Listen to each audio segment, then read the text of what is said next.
Yes, guys, you know what time it is. It's your boy David at the Irish Hotspur, Ireland's #1 Spurs fan, Ireland's only answer to Harry Kane, bringing you a whole lowdown on the whole Conte situation. I'm sure throughout Jack's questions this evening, I'm sure we'll get to the nuts and bolts of everything. But just a brief rundown on it quickly is, the club are saying that they pulled out of the Conte deal, and then Conte basically is too ambitious to manage Tottenham. Basically, that's what it comes down to, And there's lots more involved in it. There's talks about him not wanting to use like Succession and Skip, him wanting to challenge, for trophies more or less straight away. The club not having that sort of ambition. 3 million in wages is a difference. And seven. Conte wanted to bring 7 staff instead of 4. It's all just one complete joke. I may wait a few minutes before I really do let loose, but it's all a complete joke.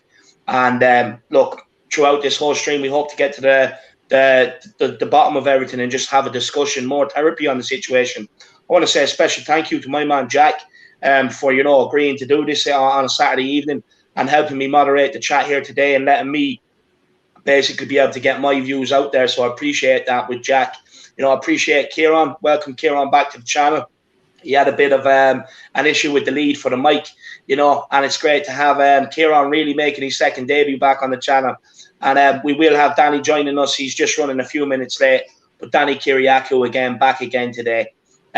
Look, before we get straight into the show, let's do the basics. Make sure you have smashed a like on the stream. There's already 114 tuning in. Make sure you have smashed a like on the stream. If you're new, make sure you have smashed a subscribe on the channel. Over 200 and something subs in a couple of days. It's absolutely insane. So look, we're at 2,800 now. We're on the big push for 3K. So make sure you do smash that sub. And look, if you feel like it, get your super chats in. It's a great way to show your support for the channel. And also, if you have questions or anything and you want your comment to guaranteed to be read out and discussed, it's a great way to get them in, especially when the chat hots up.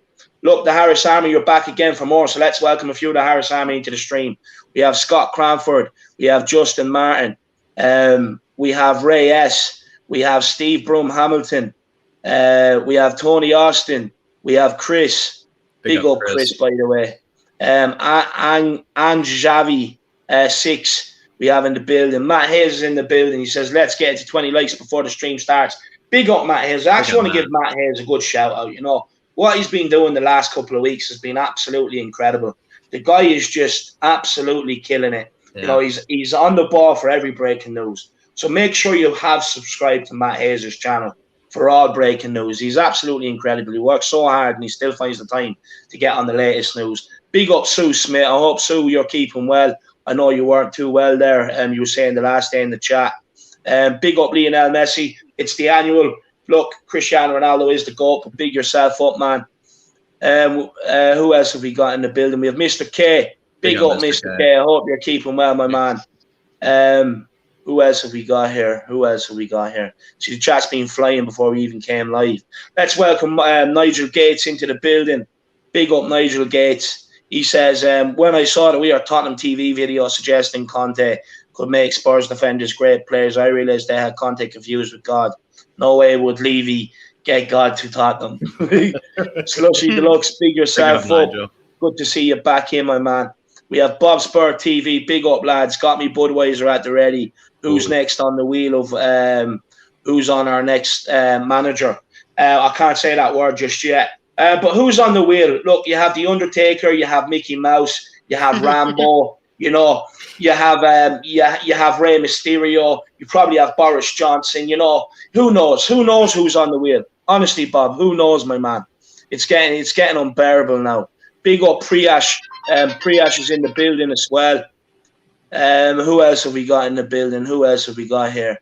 Jesus, it's insane. We have Simon Cohen. Big up Simon Cohen. We have the Yid Kid. We have Caleb Newsom. Big yourself up. We have Stuart Smith. We have Mr. Dagan. Big up Brian. We have Robin Aurora. We have Tom THFC. We have Nicholas. I'll let you take this one. I know you love these names. Nicholas Stefanovic. I love that. Thank you, David. Yeah, 100%. Nicholas Stefanovic. Big up. Big up Will Stewart. Kieran, do you want to give Will a quick answer to here? He says, what mic did you get? Yeah, I got the mic. He recommended the PD71. Haven't messed around fully with it yet, so we'll have a mess around. Hopefully, sounds better than this soon enough. Look, that's like porn for all you tech nerds. So big up Will and Kieran. We have sources TV Ghana. Big yourself up. We have Joseph Cattle. Big yourself up. Mark Robertson. Big yourself up. Rob Queen. 92 Flamethrower. James Redmond. Look, sorry, Paul Markey. Big yourself up, Paul Markey. Hope you're keeping well, my man. Anthony Berryman. T.O. Shilton. I hope you're keeping well, lad. We have Chris Mastopoulos. I absolutely nailed that pronunciation. Credit to me for that there, to be fair. Carl Simpson's in the building. Big yourself up, Carl. Carlos Diablos also. Killian Kelly, I hope you're keeping well, my man. Mike Pepper as well. I hope you're keeping well.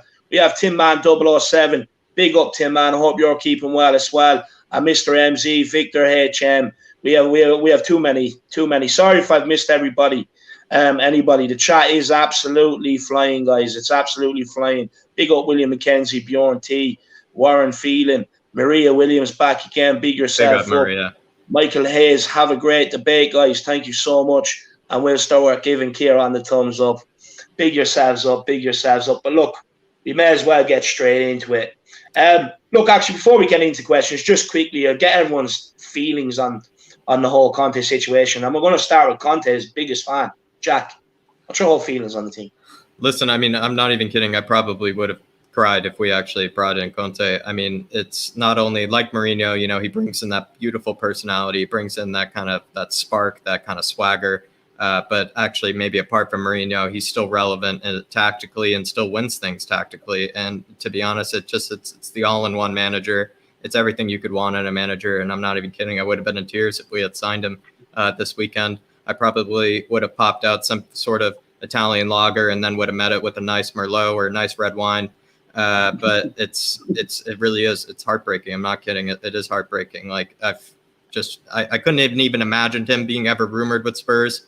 But the idea that they just tortured this in front of me, just dangled this rumor in front of me, and I just jumped for it like a blind bat, like I usually would. And it is heartbreaking. It's like when they dangle food in front of a dog. No, exactly. I was describing it to David today. Levy, he really is the devil because he dangled that in front of me. He dangled my favorite manager right in front of me, and I wanted him so bad, and I was jumping up for it like a cat with paws, and I just could never reach for it. And yeah, he let me down completely. I am absolutely deflated.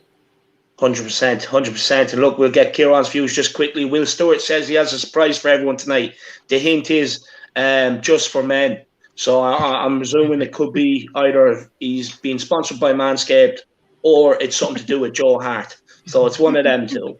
That's my guess. I actually don't know what it is. That's just my guess. Aglaya Kakaratis, welcome to the stream. She says, waiting to give you all a laugh. Conte said to Levy in Italian, Mr.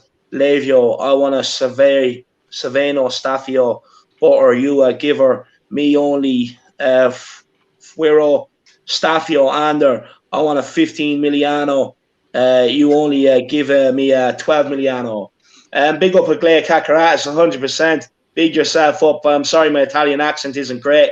I was practicing it in the mirror for when Conte was coming in, but there's no need. I gave up. But look, Kieran, what's your feelings, man? What's your feelings on the whole Conte situation right now?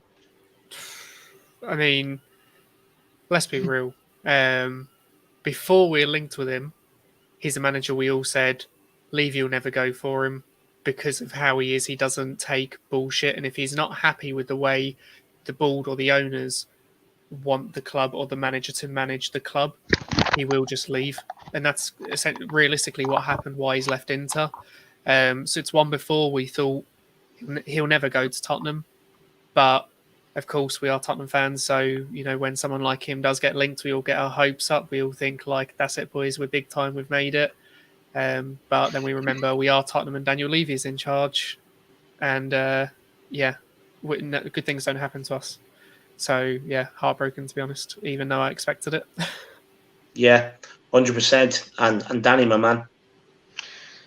Yeah, I mean, you know me, Dave. I've been preaching this for before the Poch news came out. I've been saying, look, guys, don't get your hopes up. The man's going to let you down. He's going to do it. He's going to do it. Even though I had that belief, that I had that little that little devil inside of me saying he's gonna sign, it's gonna happen. But then the little angel's like, no, don't listen to him. It's never gonna happen. So yeah, like I listen to the angel obviously because I know I know I have to listen to the sensible one in the situation, and yeah, I didn't let my hopes get my hopes go up because I just knew it's just smoke and mirrors. I mean, we are smoke and mirrors FC. That is Daniel Levy is the king of he's a PR king, so he knows how to do things in that respect.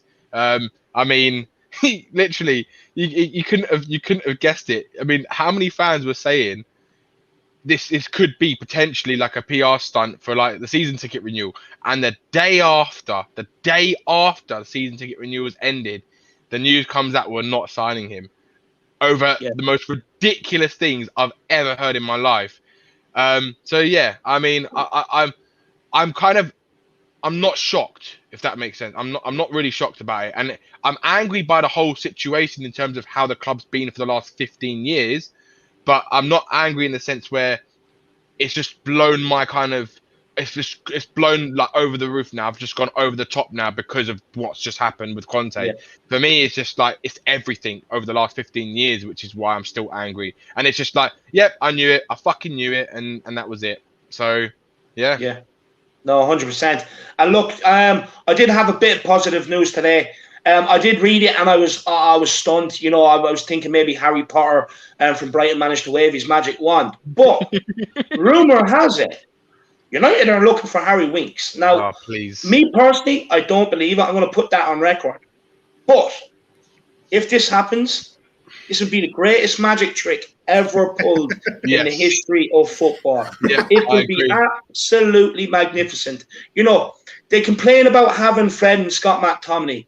Well, you wait till Harry Winks comes. It's going to be, honestly. No, David, don't say that. I nearly start watching United just to watch how bad he was. Don't say that. Talking about Harry Winks is world class, and it's definitely a good signing for United fans. They should be excited and begging the ball to sign him. Guys, you got to remember, Harry Winks is world class. He is world class, and they need to sign him. That's what you need to remember, guys. We want this to happen, so you have to remember Harry Winks is world class. There's a reason he played over Tanguy at the end of the season, and we just saw the potential. We saw the potential. I'm really disappointed saw when where he he's goes. going with his career. I really hope we don't let him go. Seriously, guys. If he goes, I'll be so sad. I don't know. If personally, I'll get a plane over. I'll drive him up. I'll buy him a Mackie D's on the way and say, "Look, Winks, it's just convince him that it has to happen. Look, I know you love Tottenham, but you don't like challenging for the ball. With Tottenham, we don't have the possession, so it's not your ideal sort of play. You go to United, they'll have most possession. You won't have to make challenges. It's the dream move for your kid. I'll give him a pat on the back of the head, and off you go." Just quickly, Matt Hayes. He's now announcing himself as number 2 Spurs fan. So big up Matt Hayes. But Matt Hayes will be able to tell me if the Harry Winks rumour is true. And like I said, Matt, you probably missed me praising you and your channel. But like I said, everybody, breaking news, Matt Hayes is your guy. Get over, check him out. But look, we will get into it. Welcome Jordan Stevens, Anthony Gray, Swell Stewart's, it's absolutely insane. Sorry, guys, I am struggling to keep up with the comments. Get your super chats if you want us to discuss your opinions, your views, or if you have questions, or even if you just want to support the channel. But look, we're going to get into it. There's a reason why Jack's here, and it's because the man provides the best questions in the business. So, Jack, let's get going. Yeah, the first question is, Danny mentioned that word sensibility, and I just really want to know what that word means and how do you attain it. But it really has to do more with we were saying a week ago that Levy would never go through this. He would never fathom not letting this fall through. We were basically just giving Levy the benefit of the doubt that this was the move that he needed to make, that he finally understood everything. And we would say that he would have been insane to do so. But genuinely and seriously, do you actually think maybe Levy is maybe deliberately insane and actually has lost touch with the fan base entirely, where he just doesn't see the consequences of these actions? No, look, 100%. He's lost complete touch with the fan base. Yeah, absolute complete touch. Let's be honest, right? He only came out with some of the stuff he did at the end of the season, like this whole description of what we're looking for and giving it to us again. The Tottenham DNA, trying to get us all to believe it in again because the heat was on him, right? Then the season tickets renewals were up. You know, they were struggling. They were being made look ridiculous in front of Nike because they probably couldn't sell the jersey as much as they thought they were going to. Yeah. But not only that, they decided to throw in the new adventure on the Skywalk while putting Pochettino and Conte in the news. Right? Oh, well, look, we're showing ambition. You know, we're going after Pochettino. Now, I truly believe they thought they'd be able to drag that one out until the closing day of the season tickets. But they didn't. Yeah. Right? Because PSG put a stop to it. So all of a sudden, straight away, so quickly, Conte. Yeah. Right? Now, if they could go from Pochettino to Conte so quickly, why aren't we linked with someone else right now today? Why aren't we linking Conte first, even, maybe? Because it's a load of bollocks. Yep. They just wanted people to renew the season tickets. Yep. They needed to announce the new attraction on the Skywalk. You know, so they put that out there while everyone was all, you know, in awe of what was going on in the press. It's all a load of complete and utter bollocks. And it was just pure smoke screens. And I'm raging because I was sucking into it. You know, I was suckered into it. And it has me pissed off. I've been speaking to so many people over the last 2 days, or since last night and today. And they're raging. I've been speaking to season ticket holders. I've been speaking to fans, you know, that, you know, supported this club for years. And everyone is distraught. Everyone is pissed off, you know, and there's people, you know, that have seen Tottenham get relegated and still said it's nowhere near as bad as what things are now. Yeah, that's scary. It's scary. It's scary. But look, we'll get Kieran and Danny in on your question. Absolutely. Yeah, with Kieran, I mean, what do you think? Is it possible to maybe conclude that Levy might be deliberately insane in the fact that he has no conception of what the fan base might think of all this, what the repercussions might be, you know, even maybe losing the mainstream fan base as well. That's so vital to maybe keeping him afloat. I mean, what do you think? Is he completely out of touch with the fan base, or does he think he can get away with this? What are your thoughts? I mean, when was Levy really in touch with the fan base? Yeah. You know, like maybe in the Poch era, but that wasn't because we were all in touch with Levy. It was he made a good managerial good managerial choice, I suppose, in Poch, and then it all went so well. But our attraction wasn't to Levy, and yes, Levy, oh my God, you've given us the goods here. It was Poch working wonders for us, you know, and taking us and bringing in the youth and doing really well with them. So I don't really know when Levy was in touch, but let's say he was. I think that he now is alienating him a lot further and further away than he ever has been from the fans. Because if you look, when we signed Mourinho at the beginning, there wasn't people talking about ENIC out every single day on Twitter. It's the only thing I can see on my Twitter the past few days. You know, it took a gap. It took a little break when Conte was rumoured. But as soon as that deal's off, now all I see is ENIC out back on my timeline. Yeah. You know, I cannot escape ENIC out comments. Every comment I see or tweet I see literally has ENIC out or Levy out in it. Yeah. Yep. Absolutely. Before I get to Danny here, I'm going to take the super chat from Crocodox. Great name, by the way, Crocodox. Hi, all. Love the streams. Just want to ask, what is the worst manager that could come that you would tolerate as Tottenham boss? See, I don't even know how to answer that, because what I really want to answer is, you know, kind of like with Harry Winks going to Man United, I would say, you know, Antonio Conte is the worst manager that I could tolerate. You know, that's the only one I could tolerate. But if I would say the worst one I could tolerate, I'm going to set a higher standard and not give in to all this Levy fiasco. And I might say Danny's man and Gasperini. Maybe I might be convinced that Gasperini can maybe pull something out of a hat, maybe wave a bit of an Italian wand instead of the real Potter wand. But yeah, that would be my answer, is Gasperini, Crocodox. So big up though for the super chat. And I got to go to Danny here. I mean, is this, maybe I'm silly in asking this, but I mean, is this maybe just the biggest moment of Levy's just ineptitude to connect with the fan base, to even recognize what they want or what they're expecting? Is this maybe the biggest one, the last straw, the biggest straw? The thing is, do you know what? This question is so complex, because how many chances has Levy had in the last 15 years? Just the 15 years. Forget the first 5 years, right? The last 15 years. Well, I'll tell you, actually, since 2007, when Martin Jol was sacked, or even before, when he started, so 2004, right? Since then, they've had the ambition to get into the top four. And that ambition has never changed. Never, ever, ever changed. And that just, for me, tells you everything you need to know about Daniel Levy and what he wants as a club and what he wants as Tottenham to do as a club. He doesn't care about winning titles, because if he did, as goddamn for sure, we would have won a lot more titles, because he would have invested in the team. But that's not what he wanted. He wanted to expand the brand name of the club, rather the what's it? What do you call it? The like what we own, basically.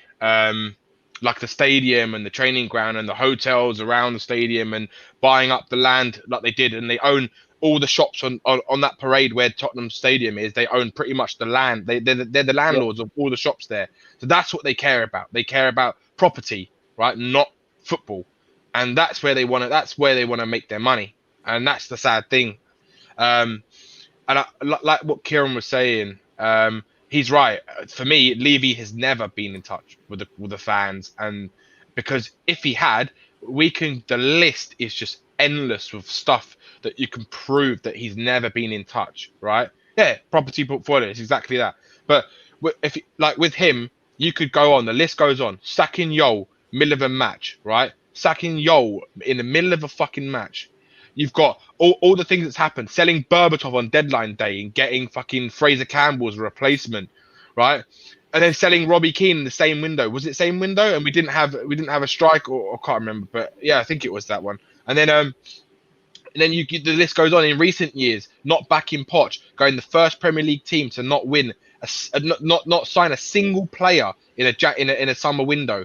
The first team. We have all the worst records possible, and it's because of this man, Levy. He just doesn't know anything about football. He's so fucking dwarfed and deluded, and his vision is blurred. He's got no idea, because people need to remember, people do know, but he's an accountant. He's not a football man. He's never played football. He's never been part of anything football related. He is an accountant. That is what he went to university to study. He's got a degree in that, and that's the thing. And it's sad, because nothing's going to change, right? Nothing's ever going to change with him while he's there. And yeah, I think for me, if this Conte thing doesn't show the fans that this man has absolutely no care about winning stuff, then I don't know what will. Now, the one thing that I would have thought that would have done it was the ESL stuff, the Super League stuff, because that tells you all it needs to tell you. That man's focused on money. I get why they did it, only because he, in his point of view, as a businessman, he's thinking, well, if these teams are going to do it, I'm not going to be left behind. Someone else is going to do it. And I get that logic behind it. But the problem is, those money men at the top of those clubs, none of them had any idea about the footballing, like what it would do to the fans, or what it takes. And it's just like, if they actually discussed it with the fans, they would have said, no, it's a shit idea. That's for the ESL stuff.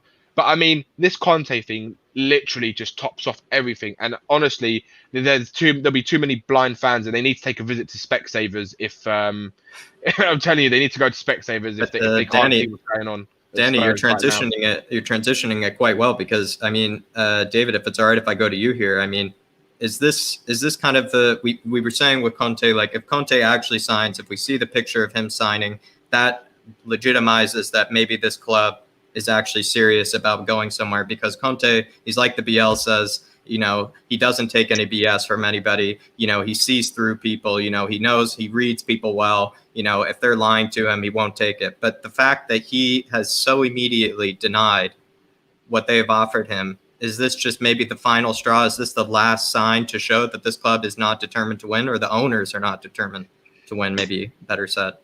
Look, the way I see this situation... Just legitimize it, really, yeah. Look, we're in the Europa Conference League, right? The Europa Conference League, which is a token gesture. But don't get me wrong, I'd be so happy if we lift that and win it. I'd be so pissed off if we go out of it, because it's a trophy at the end of the day. But when you get someone like Conte, a serial winner to the negotiation tables, right?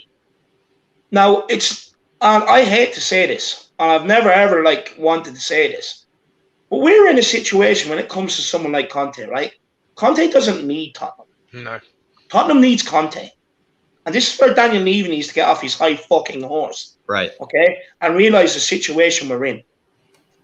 Conte has built his reputation up. And the reason why I say this, and the reason why I say Conte doesn't need Tottenham, right, is because a managerial career now is so short. All it takes is 2 bad spells at 2 clubs and you're wiped out. You'll never get a move again. You'll never get a job again, depending on how bad things go, right? And it's very easy to damage a manager's reputation now, right? Now, any manager looking from the outside in, and I've said this all along, Pochettino and Mourinho, they're not bad managers, right? Now, the playing squad is shit, and the board and the owners are shit. That's the problem. No manager is going to succeed here until the ambition changes.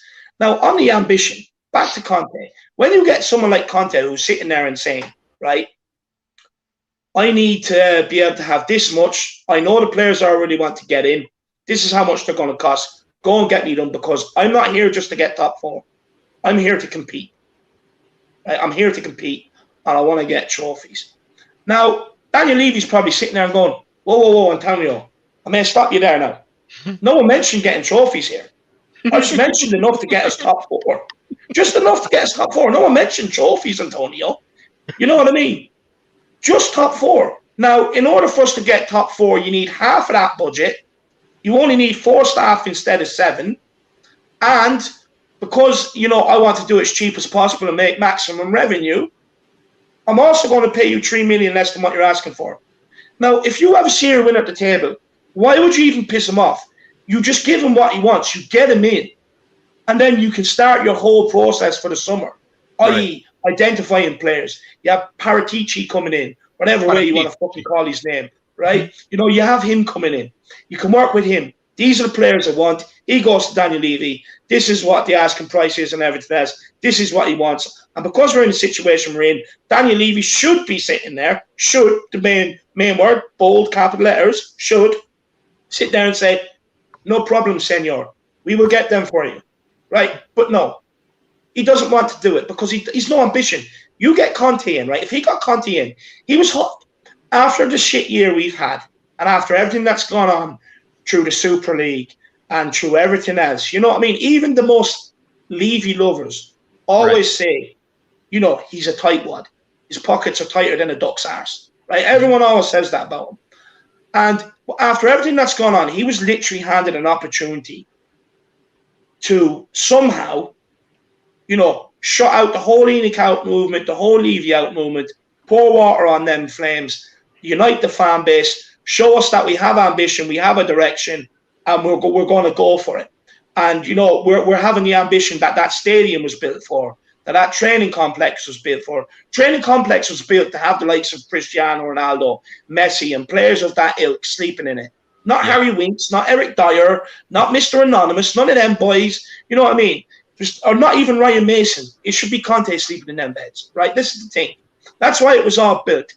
And this is where it's so demotivating, because they haven't got anybody in because they don't that has ambition, because they don't want them to manage the club.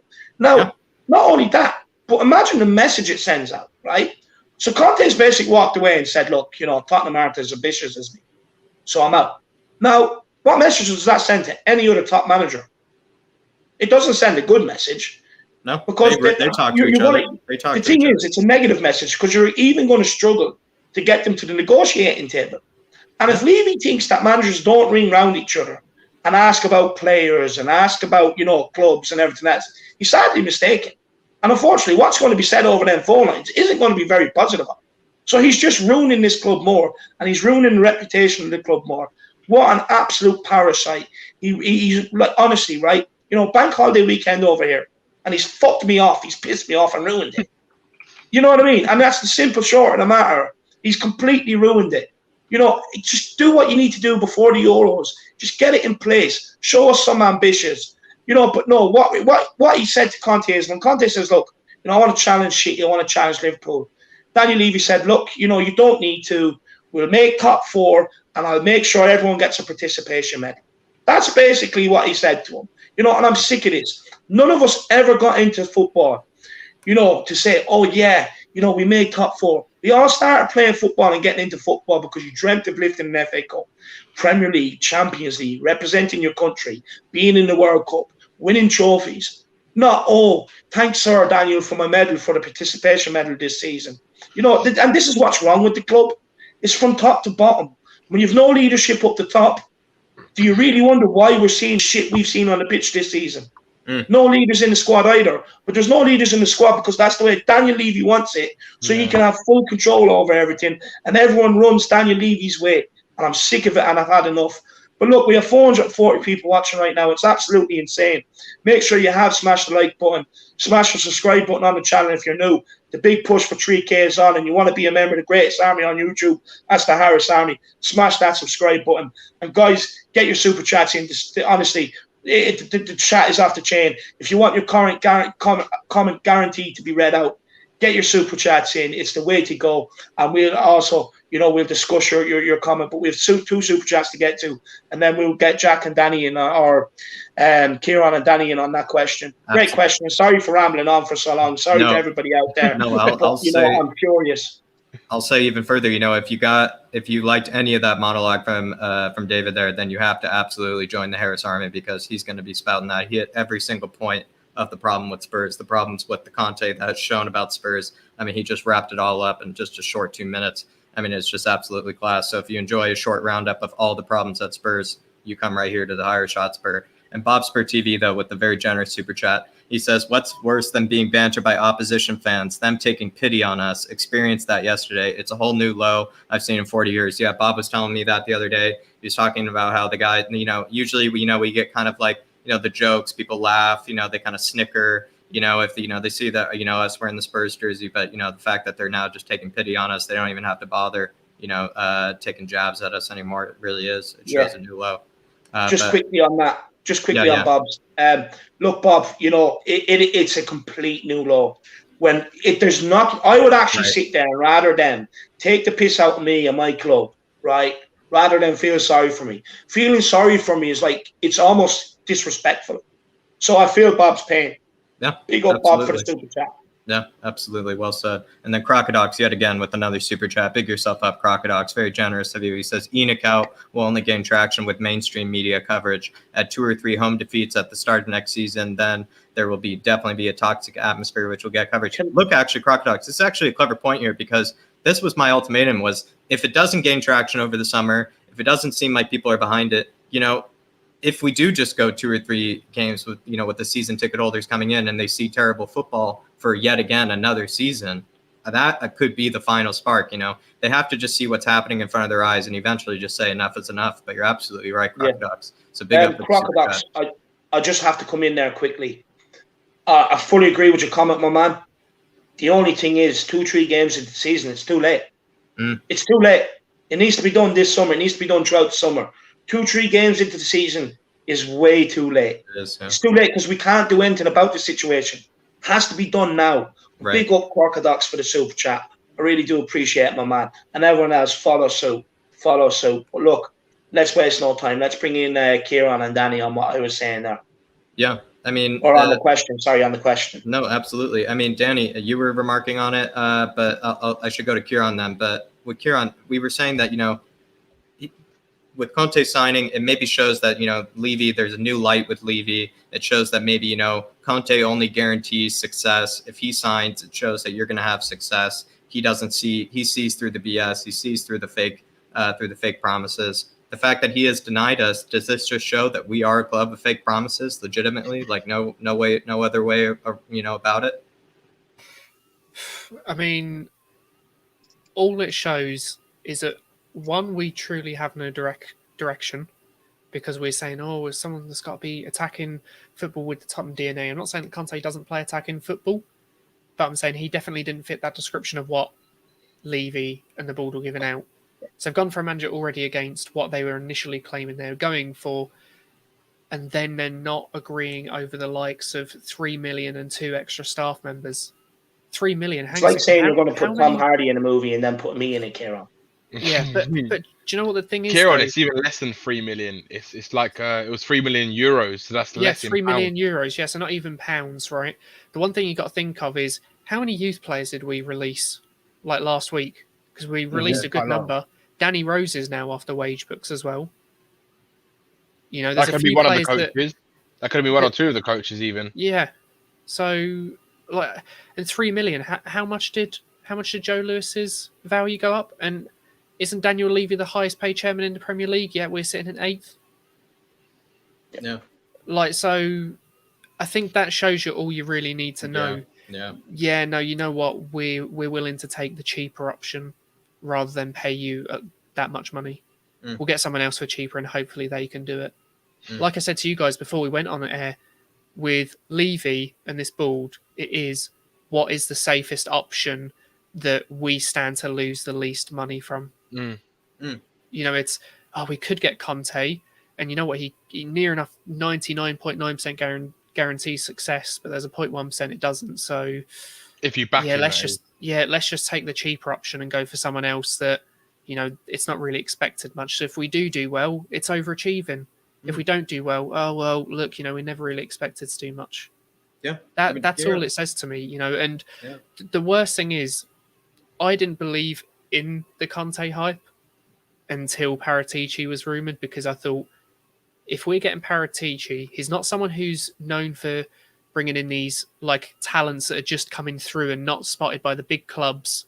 He's someone who's bringing already established names in, whether they're world class or just decent players. He's someone who brings in more established names already. So I thought, with his coming in and potentially Conte, surely it's because Conte wants these experienced and named players, and we're actually serious. And that's when I got behind it. And now it's the thing of Conte's not here, but now we've got a guy who's notorious for signing older players, yet we're sitting here going, we kind of need a rebuild and we need to get out the older players. So we're going to replace them with, we're going to replace the old players with players the exact same age who, you know, past their sell by date. So it's just a bit of a shit show, to be honest, especially when you consider we could have potentially had Campos, we could have had Ranić, and we turned them down for Paratici and potentially getting Conte, but we don't have the fucking balls to go for him and commit to something like that. Yeah, I mean, I'm gonna. You brought up a really good point there, Kieran, and I'm gonna transition it to Danny. But first, I got to take this super chat from Aglaia Kakaratis, and big up Aglaia, very generous of you. Aglaia. Absolutely, she's always on. She doesn't think I say her name, so I'll just call out her name quickly. Aglaia Kakaratis. Aglaia Kakaratis. I mean, she's an absolute legend. She's supporting everybody on the stream. She's always doing the hard work. You know, supporting everybody, being everywhere, and so big yourself up, Aglaia. What's very poignant is that the owners all saying that they want to get back to our DNA, that Levy, Lewis, and their motley crew, the board, have no idea what our DNA is. Us fans know what it is, our glory days and nights back. I mean, Aglaia, you're hitting it on the head. You're hitting it on the head. I mean, well, yeah, she is. She's completely spot on the money, because what the DNA actually stands for is definitely no ambition. So that is basically Tottenham's DNA, right? No ambition. So that's this culture that Daniel Levy has produced within this club for the last 20 years. Definitely no ambition. So he can try and get someone who wants to play attacking football and lose. Yeah, no problem. Bring in Scott Parker. Let's do that. Let's play beautiful football and lose every single match. That's exactly what we want, isn't it? Yeah. Do you know what I mean? Just quickly, Aglaia, you know, I love the name, the Motley Crew, for the board. That's what I'm going to call them from now on. Brilliant. You know, it made me giggle. And look, I fully agree with your comment. I couldn't agree more. You know, I just want the glory days back. But I've just had an absolute bazinga moment, right? Absolute bazinga moment. And the thing is, why would Daniel Levy want us seeing Tottenham win cups, right? When he's worked out a system where us fans can lift cups, but the money goes back to him. And that's by all the cups he sells in the club shop. You know, the little Carabao Cup finalist mugs. You know, all this, you know, all them stupid mugs. Why would he want the players lifting the cups when us fans can lift the cups and the money goes directly back to him? Think about it. He's a genius. But yeah, that's my bazinga moment. Sorry. Like you said, he's a con man. He's the con man of the highest caliber. But look, let's get back to Jack's question. Can I just interrupt you, because I had a kind of bazinga moment, if that's what you want to call it, similar to you, right? You have to give it more enthusiasm if you want to say the word bazinga. Bazinga. Right, anyway, Daniel Levy, right? Daniel Levy, instead of being ambitious and going for the managers that can potentially win us stuff, settle for less, because then us fans get regulated to achieving less, and which means less. and expecting less. Because if we win something, we want to be up there. We want to kind of be back in those conversations again. So by us not competing when we finally do win a trophy, if we're really lucky to, it's like oh my god, we won a trophy, brilliant. But if we win a trophy, we'll expect it again. And if we're consistently winning trophies or we win the league, we'll expect it again. And when that's not happening, the board have to invest more money to keep us happy. Yeah, absolutely. Yeah. But, that's a great point, Kieran. But I just got to say, you got to big up Aglaya Kakaratis again for the very generous super chat. There are 447 of you watching right now. So please, please, please, if you're new here, smash that subscribe. Join the greatest army in the world, that one that will eventually take down Levy, will storm the castle. And you just have to join. I even have paragliders in Paratici now. So, it's perfect. Absolutely, David. And so please, if you're new here, please hit that like. Please, please, please hit that subscribe if you're new. And if you're willing, if you're able, please send in a super chat as well. We will try to get into all your comments, though. So please, no pressure. If you're willing, send in the super chat. So if you're feeling generous. But Steve Teitelbaum, I'm not sure how I said it, Steve, but I love your last name. And he says, still think Conte will happen. I mean, there's the Steve, I got to say, I am the delusion. I might be as delusional as David sometimes, if not more, when it comes to Conte.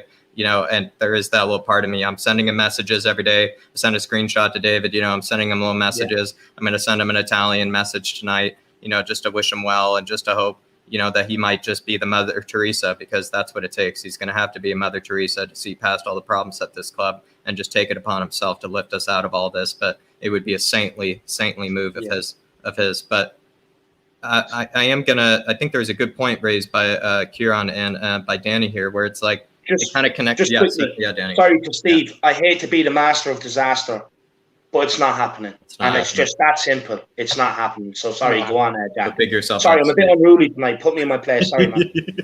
Big yourself up, Steve. I am as delusional as you, Steve. So maybe we should go put on our tinfoil hats when it comes to the Conte rumors. But with Danny and Kieran, we're bringing up these good points, and it connects to the ambition, right? It connects to the lack of ambition. Where do you think it has to do with their? Dave and I were talking about this today, where Levy, right? He's gone to business school. He's learned from, business professors. He's learned, you got to give every deal you make, you got to give it hard. You can't concede to anything. You got to make it difficult. Sometimes you got to learn to say no, even when it makes sense, even when, it's the right thing to do. Is there that part in you that maybe that connects to the lack of ambition? It's just the fact he's too much of a businessman. He's unwilling to take any risks whatsoever, because that's maybe what he's been taught his whole life. And I'm going to you, Danny. Yeah. You look at other clubs, right? They're willing to take risks. They're willing to maybe spend 30 million, right? With Aston Villa right now, taking maybe a bet on Buendia. Obviously, he's a brilliant player, but the idea that they're taking that risk financially right now, is it just maybe the case that maybe he's just too businesslike, just too conservative in his risk taking? Yeah, see, I think and maybe that's what he's been taught his whole life. I think he's a very good businessman in property, but when it comes to football business, he's not good.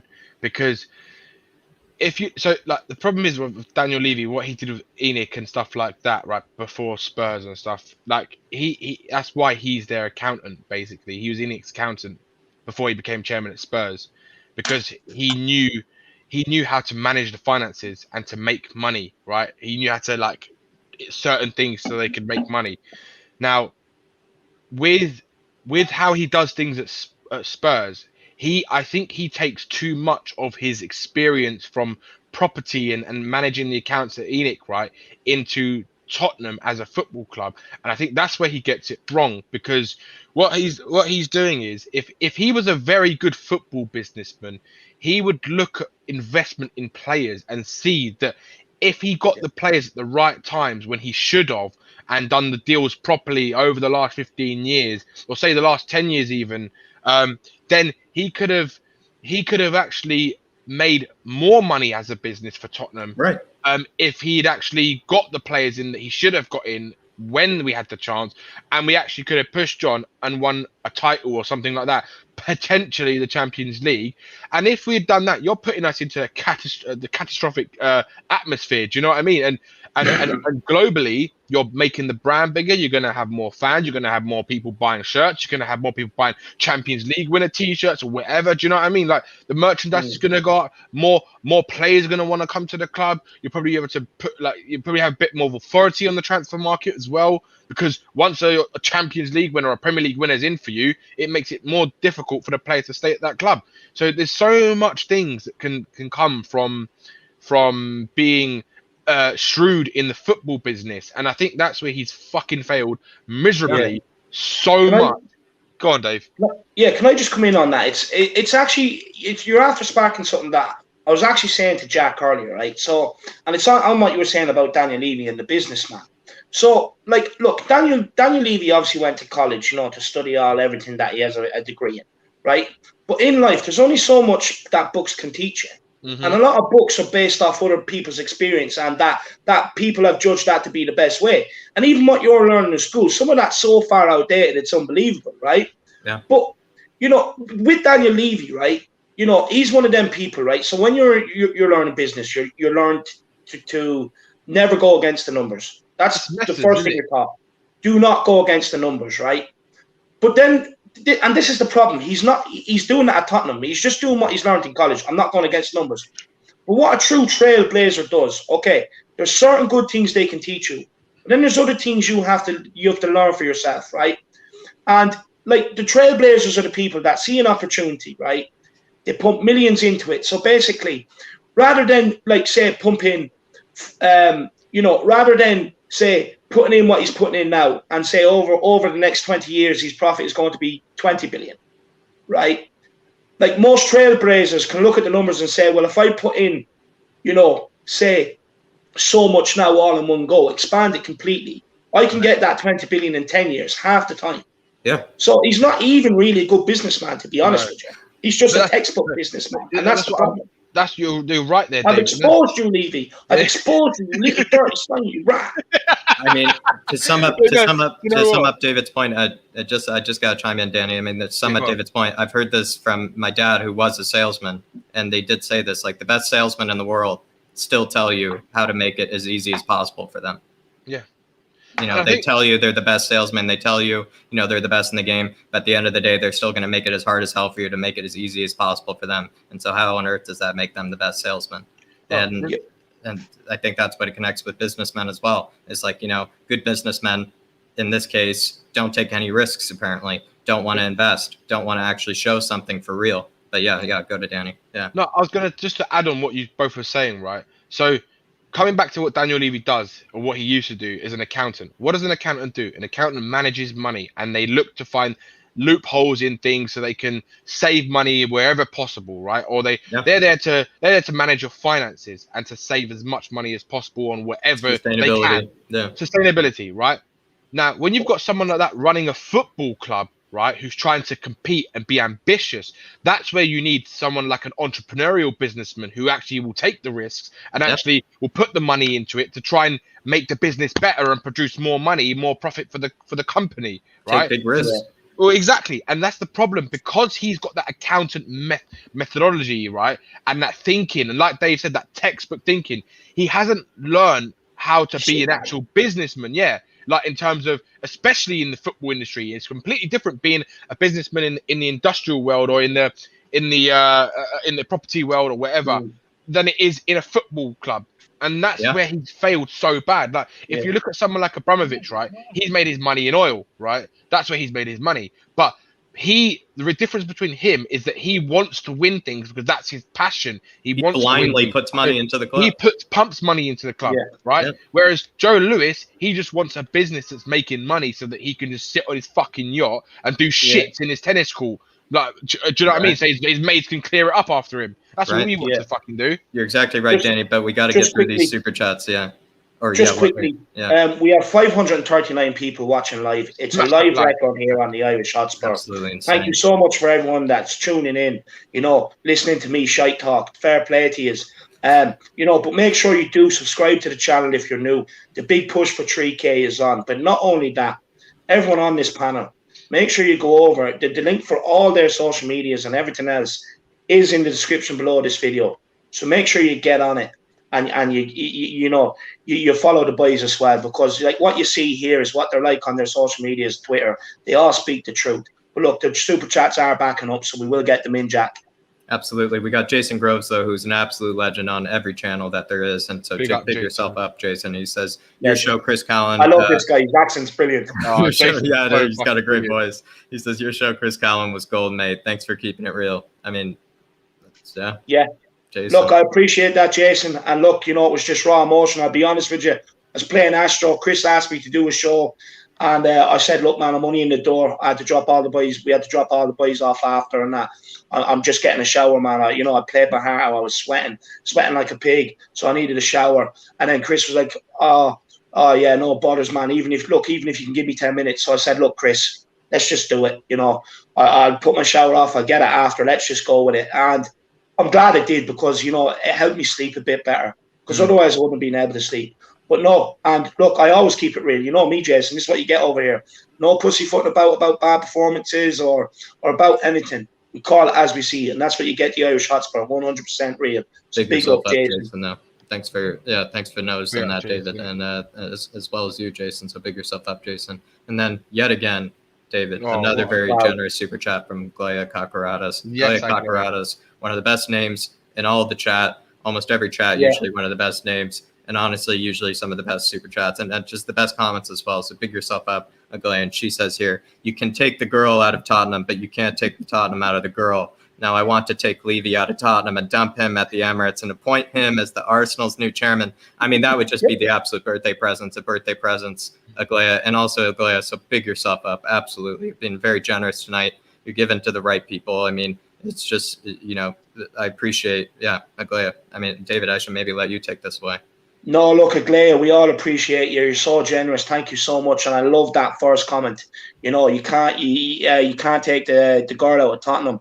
Or you can take the girl out of Tottenham, but you can't take Tottenham out of the girl. And look, right. It's the same for all fans. You know what I mean? You can take them out of Tottenham, but you can't take Tottenham out of them. And this is the most frustrating part. Levy could sell Tottenham and go and buy another club. The players that put in shit performances can leave Tottenham and go and play for another club. Us fans can't. And this is why we need to start demanding better, because until we do, Aglaya, why would Daniel Levy invest better in the squad if the demand from the fans isn't there, and we're still we're people are still turning up in their droves and everything else. So look, even if you want to buy stuff from the club shop or you want to go to the games, fair enough. But just make sure your voice is heard. Don't let them away with anything. Big up, Aglaya. Look, we have two more to get to, so we'll get to them and then we'll get on with more of these fantastic questions. Absolutely, Aglaya. You're an absolute legend, Aglaya. And Stefan Blois with the super chat here. He says Levy went to clown college, not uni. I mean, this is all, what I love is Stefan Blois earlier. He said he's a musician, I believe, and he was saying now with everything that's happening, all of his music that's coming out is a lot more depressing. So Stefan, I feel for you, but sometimes Stefan. He went to college along with Bobo the Clown, a.k.a. Aurier, Moon Boots, a.k.a. Dyer, and Harry Stinks. That's who he went to college with. So, so big up Stefan Blois. And then we got a very, very generous super chat from Shauna Blaney. And Daniel Levy is living in the past. He hasn't changed the way he's run the club in 20 years. He's out of touch with reality. Shauna, I mean, he's completely out of touch. And that's even exactly what I'm trying to get at with some of my questions, is to really confirm for myself, Shauna, that he really is absolutely insane. That he really is, there is some wire that is lost in there. Or he might be, even if he isn't insane, that he might be this much of a sociopath or this much of just a person that just loves to see us. Just loves to see us in this state almost, Shauna. So absolutely, you're completely right. Just, Shauna, I want to say thank you so much. Such a generous super chat. I'd actually be interested to know, were you ENIC in, ENIC out up until this latest farce, or have you always been sort of thinking along that line? It'd be interesting to know. But Shauna, look, Daniel Levy is living in the past. The thing is, what I'd say to you is the business model. Okay, you could say it's fine up until when we got the stadium open, but we got to a Champions League final, couple of league run-ins, getting close in domestic cups. So then, when that point comes, you have to change your business model in order to progress. But we haven't. In fact, the business model has actually regressed because it was built on identifying young talent, bringing them in and selling them on for profit. Now, we haven't done that in ages, and that's why we're stuck with Harry Stinks, Moon Boots. You know, you're stuck with, look, there's loads of players there. There's loads of them. I don't even want to get into it. Like, there's loads of them, right? And that's why we're stuck with these players, and that's why the business model is failing right now. So even the business model we built, like he built, you know, to get us to this point on, it's now failing us. So there is no business model anymore. And this is the problem, Shauna. Big up for the super chat. So big generous. Up, and I really do appreciate it. And we've just 2 more to get to. Absolutely. Big yourself up. Everybody in the chat, we got 531 watching. So please, if you're new, please subscribe. Please hit that like. And everybody giving up the super chats. Everybody, please drop the people's elbow on that super chat. It's if it's Levy's face. And everyone giving the super chats, everybody in the chat, please big yourself up. You're all legends. And Nigel Gates here. If hiring director of football keeps Levy out of the football side of business, that's a step up. Might be the smartest thing Levy did. I'm going to go to Kieran here. I mean, how do you respond to that? Look, I think it's a good thing that we're finally trying to get someone in on the football side. However, there's getting someone in the football side and getting the right person in the football side. I was saying to David before we came on air that Paratici is good, yes, but he's only good if you back him with a manager who's going to kind of give you success and has worked at big players. Because if you look at Paratici, a lot of his signings are players who are already established. Higuain for 86 million, Ronaldo. Do you see us spending that type of money on players? Because personally, I reckon what's going to happen is he's going to find these players. They're going to cost a lot of money. The board won't spend that money. And eventually Paratici is going to end up giving us budget, which isn't going to end up going well. And then he's going to leave. Right? Yeah. And I personally think that it's going to end in disaster, isn't it? Look, yeah, Paratici is a decent director of football, but he needs to work with a board that is going to back him. And unfortunately, this board does not have a history of backing the club in the transfer window. And to be honest, looking at the Conte situation, it's a perfect example that we aren't moving in that direction to start anytime soon. Yeah, absolutely. Just quickly on that. Look, the director of football was only put out to kind of say, look, I know you're disappointed about Conte, but you should be excited about Paratici coming in off the back of a plane with his parachute. You know what I mean? You should be excited about this guy. When in fact it's only put out there to kind of give us something else to talk about rather than them not getting Conte over the line. So in a way, look, I'm happy because we need one. But it's a bit of a catch-22 situation because you know why they've done it, and it kills me. It kills me.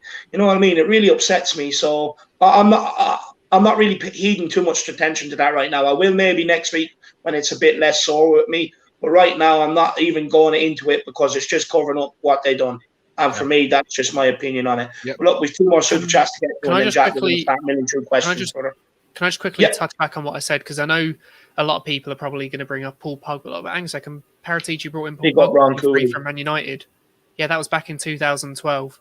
That was 9 years ago. So you're going to use something, the most recent thing that he did on a free transfer on a budget was from 9 years ago.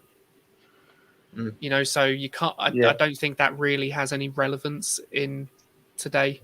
Yeah. You have to look at his recent work in the last 5 years and see what he's actually brought in. Right. And from what I saw as well, and I read a report on it, number one, he struggles. I know Alistair Gold said it as well.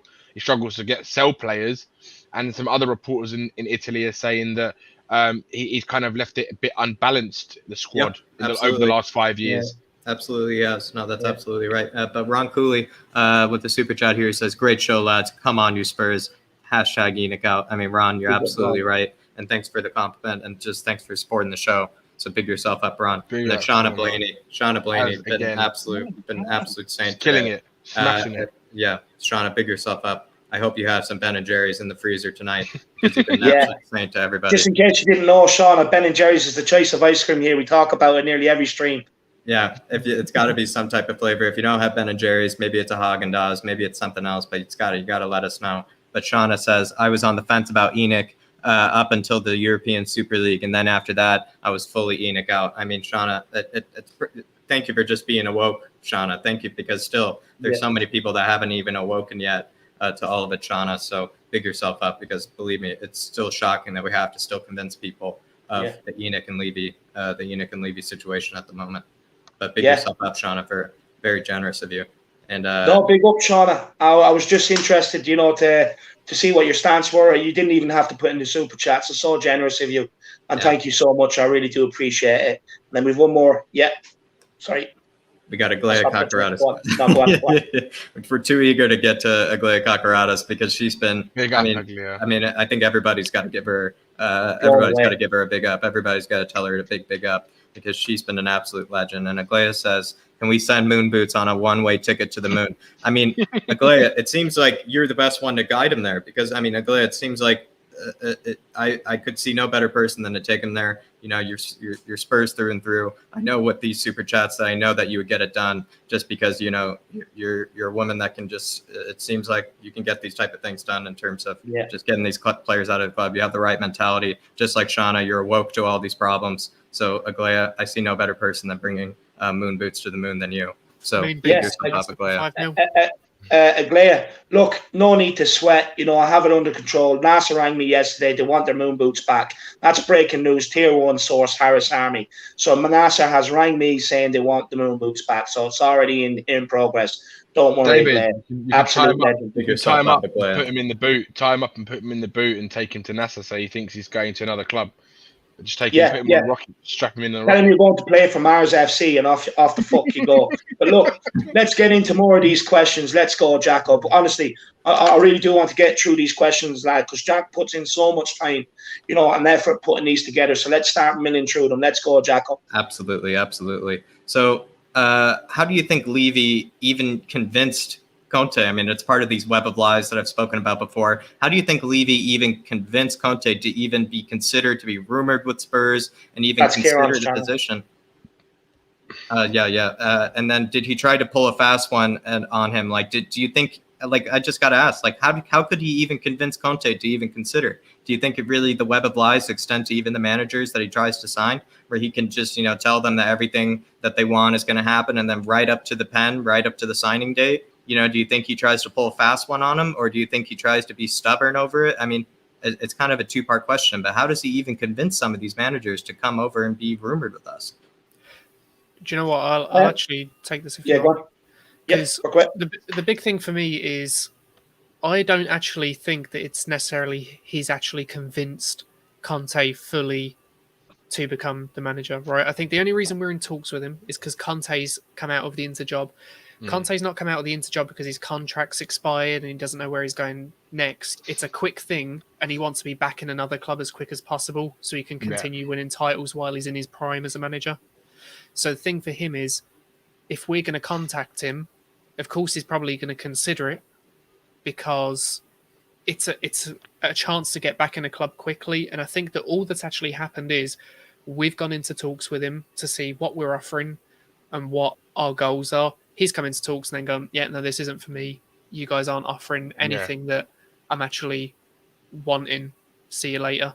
I think that's all it is. But I think it's just because we did reach out and he's like, okay, yeah, cool, I'm willing to sit down and listen. Then someone leaks it. And then all of a sudden it's massive because all of us Spurs fans blow it up. And then other news sources report on the same news that other people are. And it seems like things have progressed much more than they probably actually ever did. Kieran, do you think it's in their best interest to let that leak get out, though? Do you think it's like a controlled leak rather than a just someone going rogue? Part of me thinks like, yeah, it could be, but the one reason I think it doesn't work with us is because when the ball don't commit to it, now it makes them look worse. Not only that, but now we go into another manager. We've gone for Poch, apparently. Oh, no, we couldn't get over that line because PSG asked for too much. Okay, we've gone for Conte. Unfortunately, he asked for too much. When we go to the other managers, even if we went to a Graham Potter at the moment in Brighton, he's probably looking at us going, hang on a fucking minute. Why did those other two managers not want to take this job? Erik Ten Hag, they contacted him. And then he signed a year extension at Ajax, and he's not going to Tottenham. So and look at the words he said as well after he signed that extension. I know who I work with. It's not Graham Potter, it's Graham Potticino. That's what they're going to try and sell it to us as. Yeah. But this is a thing, like it is in their interest because it gets us all interested and, oh yeah, we're going to do things, we're going to do this and that. But it also works against them because now we're sitting here going, hang a minute, this is 3 managers you've basically fucked up on that you've apparently held talks with that you haven't been able to get across the line. And then other managers are now going to look at it and go, hang a fucking minute, surely there is something wrong. Do I really even want to consider this? Because 3 other managers, top managers, have turned this down. Jose Mourinho didn't work. They've sacked Pochettino. Do I really want to put myself in this position, or is this just a trap and I'm going to get absolutely slammed when things don't go, don't go right? Yeah. But look, honestly, everything you've described there, but like just thinking on it, some fans are probably still sitting there like to Daniel Levy today, like Oliver Twist. Please, sir, can I have some more? Yeah. You know what I mean? Yeah. They just love the pain. They're addicted to it. We have to start demanding better. Everything Kieran said there, in order to put to stop all that, us fans have to start demanding more. And that's why, and this is why I just want to stress this quickly before we do get to them super chats, that we have to go to ENIC out. We have to go to ENIC with an ENIC out.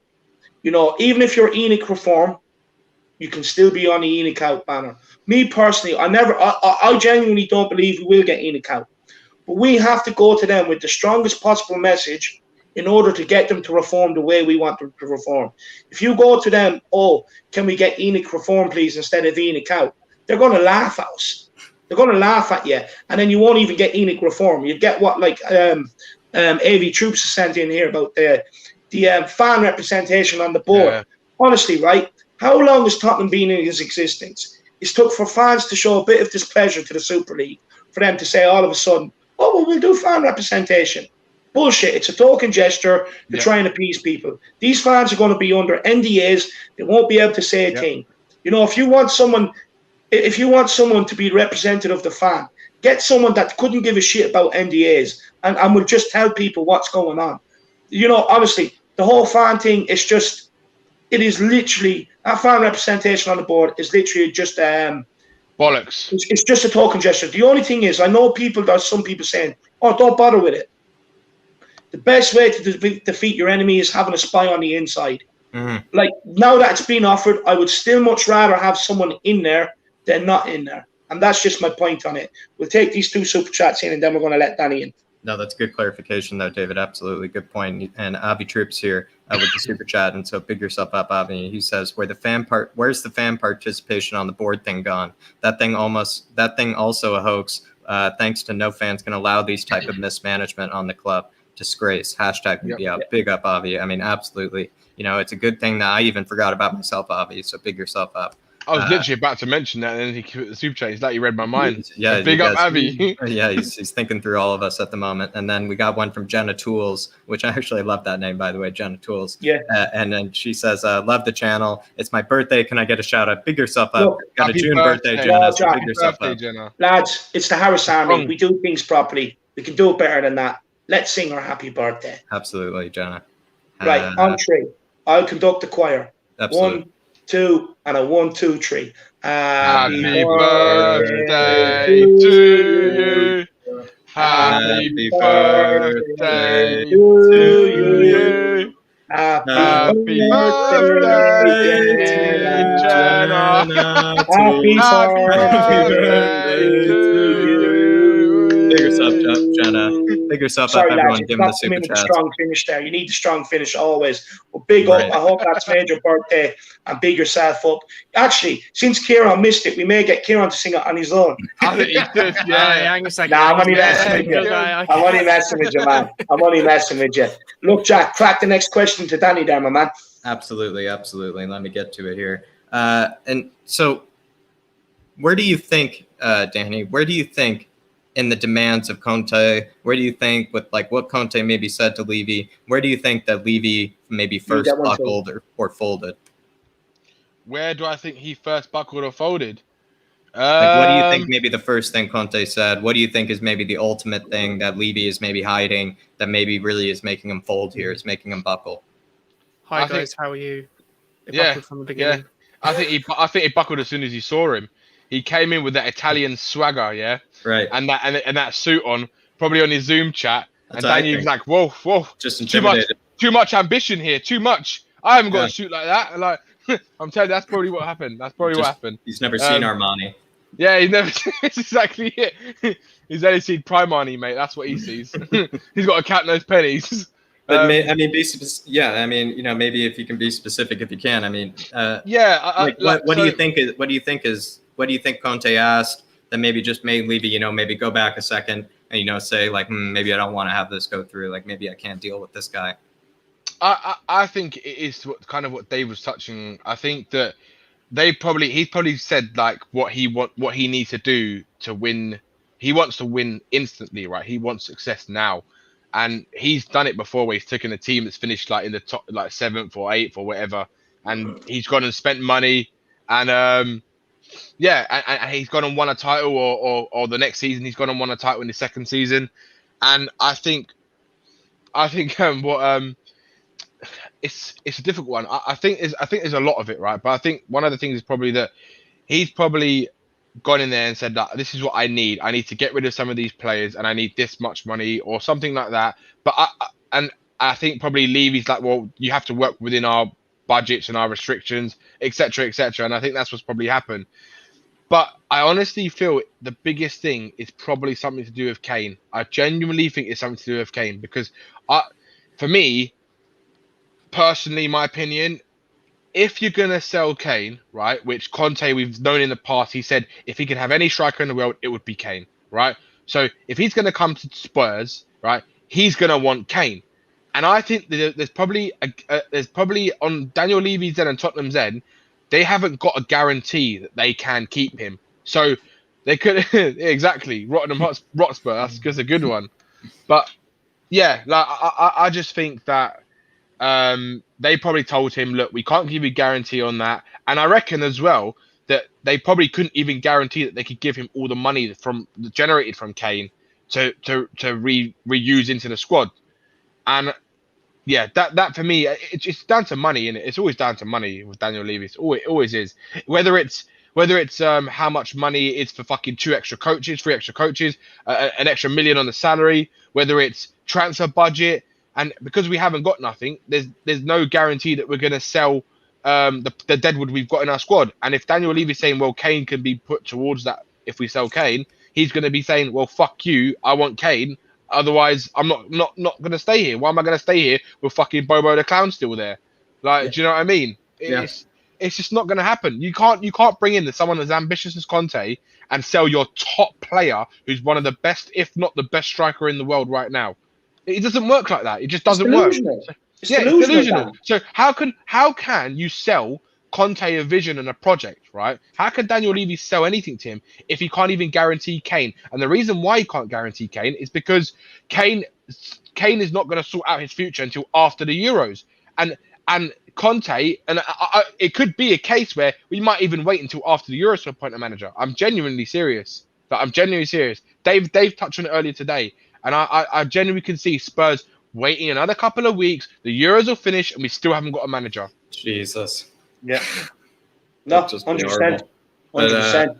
Yeah, we got a super chat though from Avi Troops, and he says, "No offense to Bob Spur TV, Brian Daigle, and Will Stewart. After that Conte thing, I'm not going to trust a bald guy ever again. Done with Levy, man. I mean, Avi, I can tell that you got the beautiful hair there. I can tell you got the luscious locks. You got a bit of a nice sideburn action as well. You know, I can tell what you mean. I can tell you mean it. You know, if you got that good of hair, it's hard to trust him. And Harry Winks, do you think? He looks like he's in a hair commercial, Avi. There, so I mean, I know what he means. You know, if you have that good of hair, it's hard to trust. You know, like the bun man. That's why you can trust the bun man. Look at the head of hair that he's got there. You got to trust him. You have to trust him. But big yourself up though, Avi. Big yourself up though, Avi. And he said, and now we have super chat. I remember him the other night, Mari from that football show, Spurs edition. So big yourself up, Mari. And he says, is there public info on who's in the board? They should individually be called out. Team DNA restrictions are a joke. Love the show, my brothers.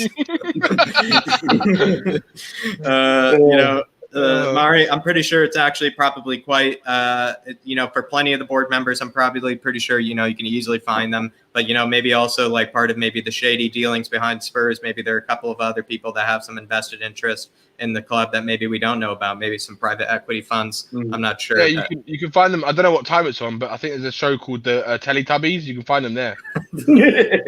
Yeah, and look, I just want to say there's 488 people watching right now. 490. Look, our singing might have put a few people off. I do apologize, but make sure you have smashed that like button. Make sure you have smashed that subscribe button if you're new. The push for 3K is on, and look, the chat is flying. So get your super chats in with your thoughts and opinions for us panel to discuss. And if you genuinely want your comment read out. But big up for the super chat. We've one more to get to, and then Jack, fire a question my way, my man. Yeah, absolutely. We got a super chat from the Hulk here from Tom R, and he says, Tottenham Hotspur's supporters trust, where are they? Paid off by Dick Turpin and Levy Lewis. Robbing B. ENIC Levy has sold us out. Can you read this out for me, David? I feel like I'm having trouble. So the Tottenham Hotspur supporters trust, where are they? They were paid off by Dick Turpin and Fagan, which is Daniel Levy and Lewis. Robin B's, which is ENIC Levy, has sold us out. Great stream as always. Big yourself up, Tom R. Big yourself up. Really appreciate that. Yeah, and then I think we have one from Dermot. Yeah, we got one from Dermot Moyles as well. And he says, great show as always. Very generous of you, Dermot. You know, it's very generous of you, Dermot, by the way. You know, I hope everything's okay, Dermot, by the way. I've seen your message, man. I just haven't been able to respond because I'm using my phone to stream now, but I've seen your message.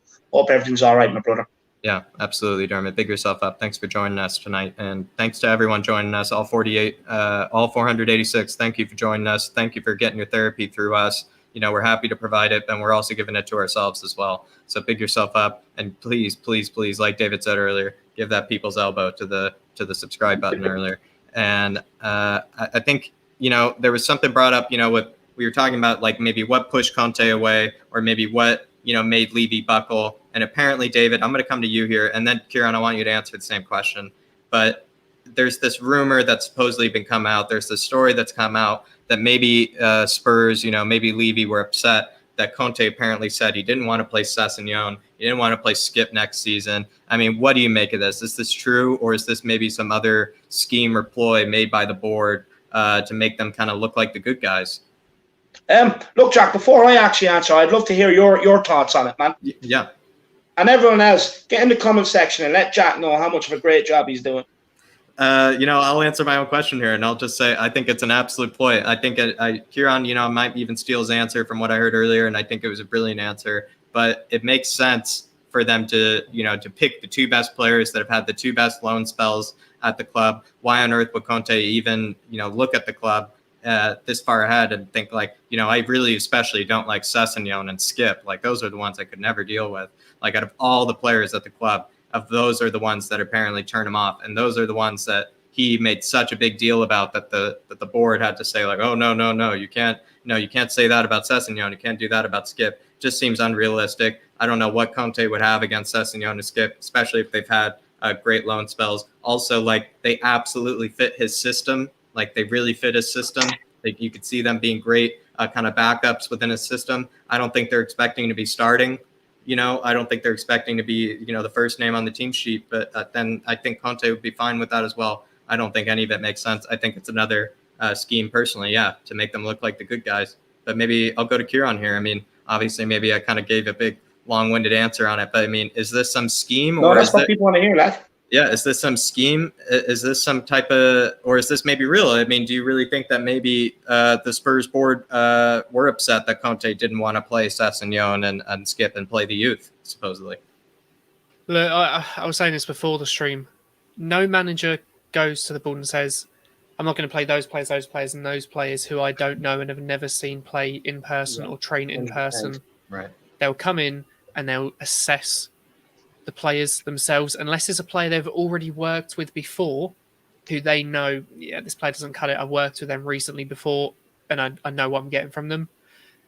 The fact that you're saying Sessegnon and Skip, two of the players that we're most excited to see come back from loan, is kind of what's like, right, okay, but he's not on about Troy Parrott or Dane Scarlett or, you know, any of the ones that are actually in the youth academy now. Just the two really big ones that we're excited to see back next season. I think that's a load of bullshit. Even the likes of Moon Boots, like no mention of Moon Boots, no mention of Winksy. Yeah. literally no mention of any of that. It's just purely the people that we're excited to see back. So that then when that's put out, and we think, oh yeah, he didn't want to play these people. Like, how could he not want to play those people? He would have been holding us back and holding back the youth. Why would he not have liked Ryan Sessegnon? He just won a title with like Ashley Young, and Sessegnon is probably closer to Ashley Young than I would say Reguilon is. So why would he be happy to play Reguilon, but he wouldn't be happy to play Sessegnon? I just don't understand the logic in that. And like I said, no manager comes in and instantly goes, "Yeah, I'm not playing those players."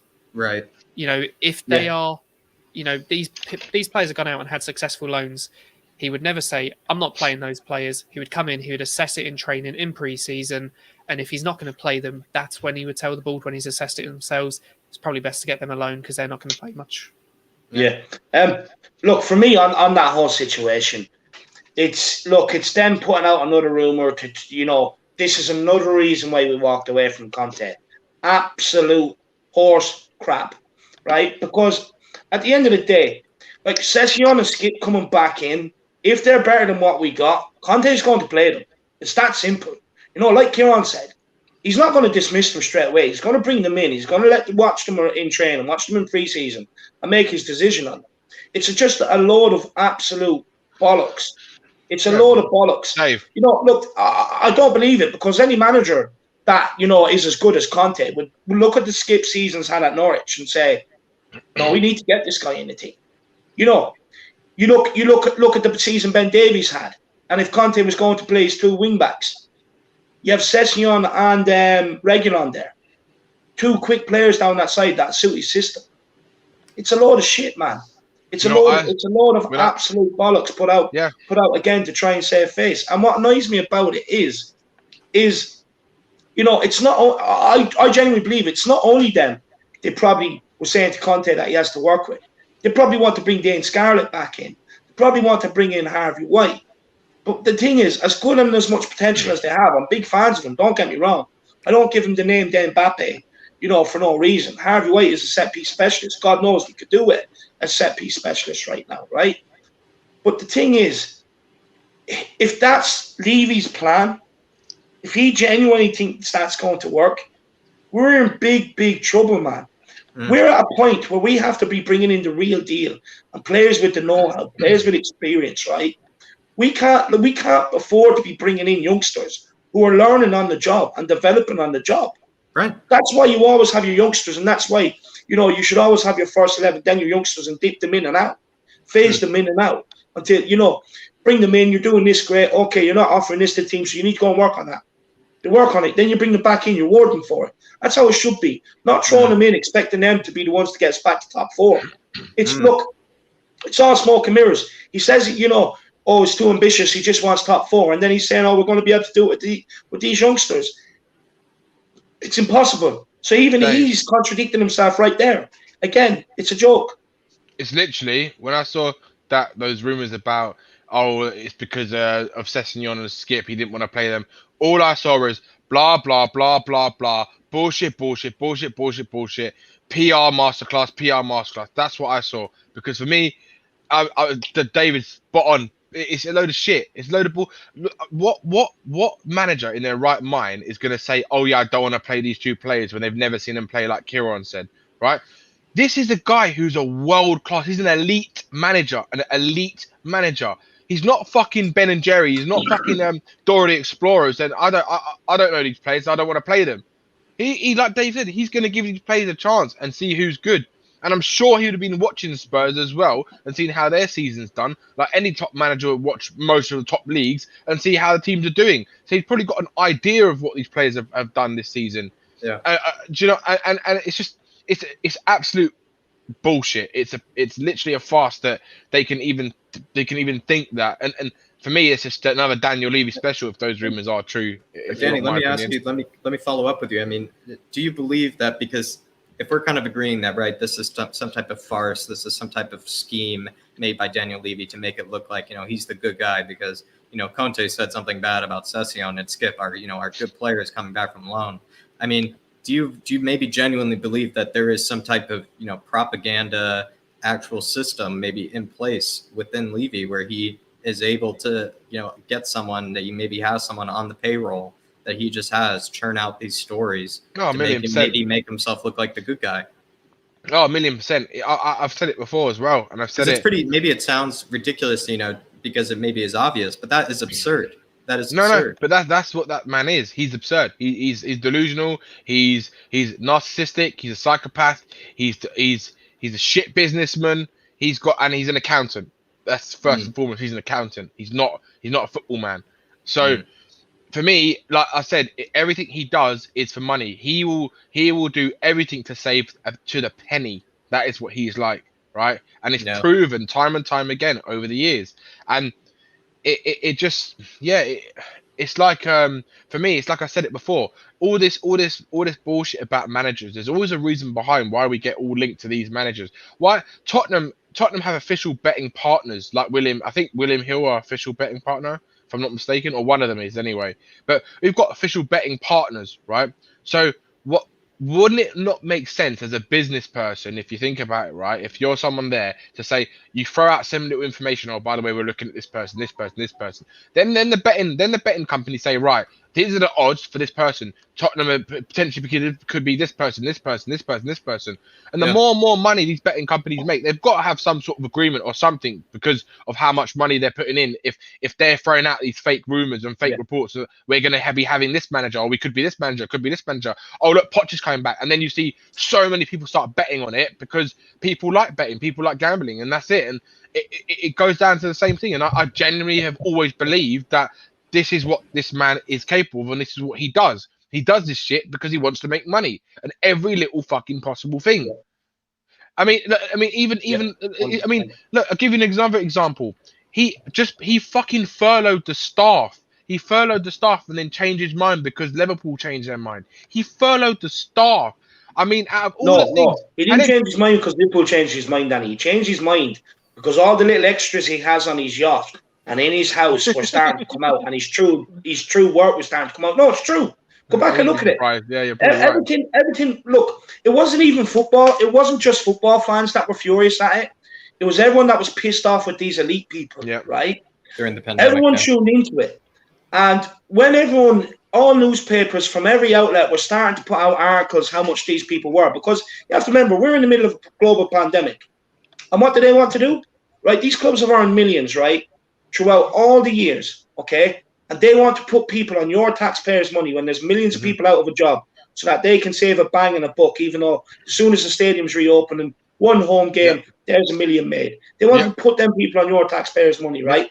And the reason why, honestly, the reason why they stopped, it wasn't because of Liverpool, Danny. It was purely because everything was coming out. You know, even down to the golden rails he had on his shop. Every little detail was coming out about how lavish their lifestyles were. And that's why they stopped. And also, Dave, do you know what as well? You're right. No, you're right. And the other thing as well, it's funny how in the same year the pandemic striked, he made himself the highest paid chairman in the Premier League. And then the year before that, he got bonuses because of the stadium move.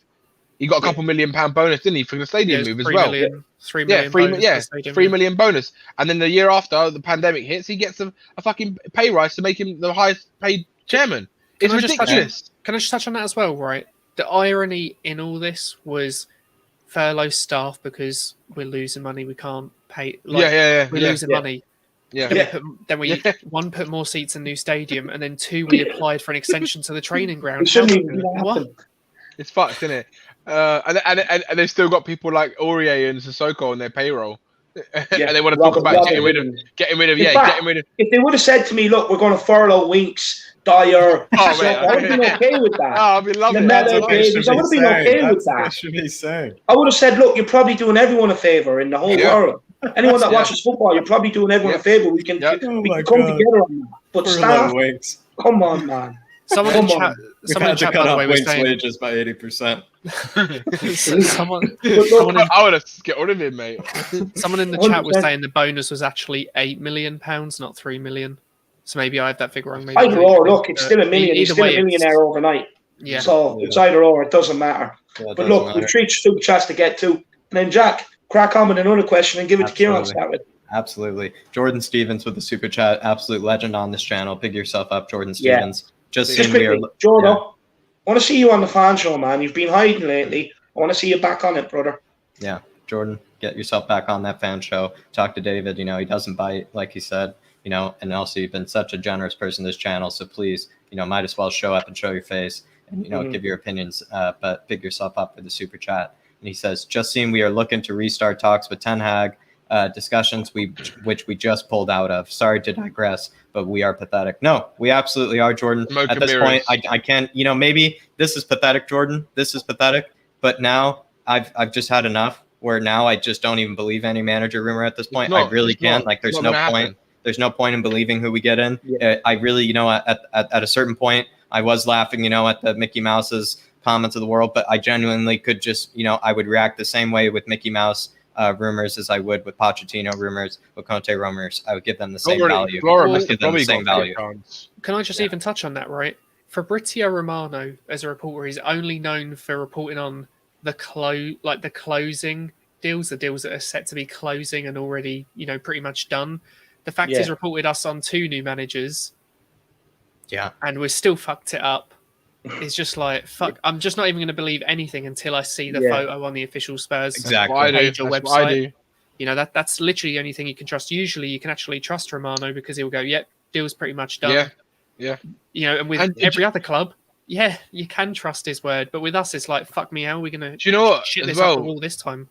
To add to that, right, it also tarnishes their credibility as well. All these reporters like Alistair Gold and Romano, because they're so confident that this is going to happen. Both of them, and was it the guy from the Telegraph as well, and they were all confident it was going to go through. That everyone was like, it's a done deal, and then all of a sudden, and like Alistair Gold said the night before we got this news, he goes, only a disaster can stop this going through, and then.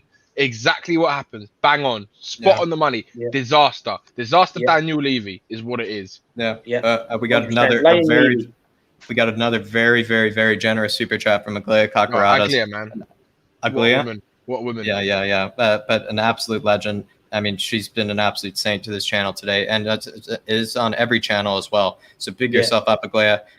If you meant to put something in there, we'll try to find it for you. Dave and I will try to find it for you. But if you didn't want to say anything, just big yourself up because you're just so generous, Aglia, and really you are. I can tell you're just Spurs through and through, and you're just trying to see yourself out through this mayhem. And so big yourself up, Aglia. I want to personally say thank you so much. You know. Look, even if it's a donation, what you meant to say was #Harris Army.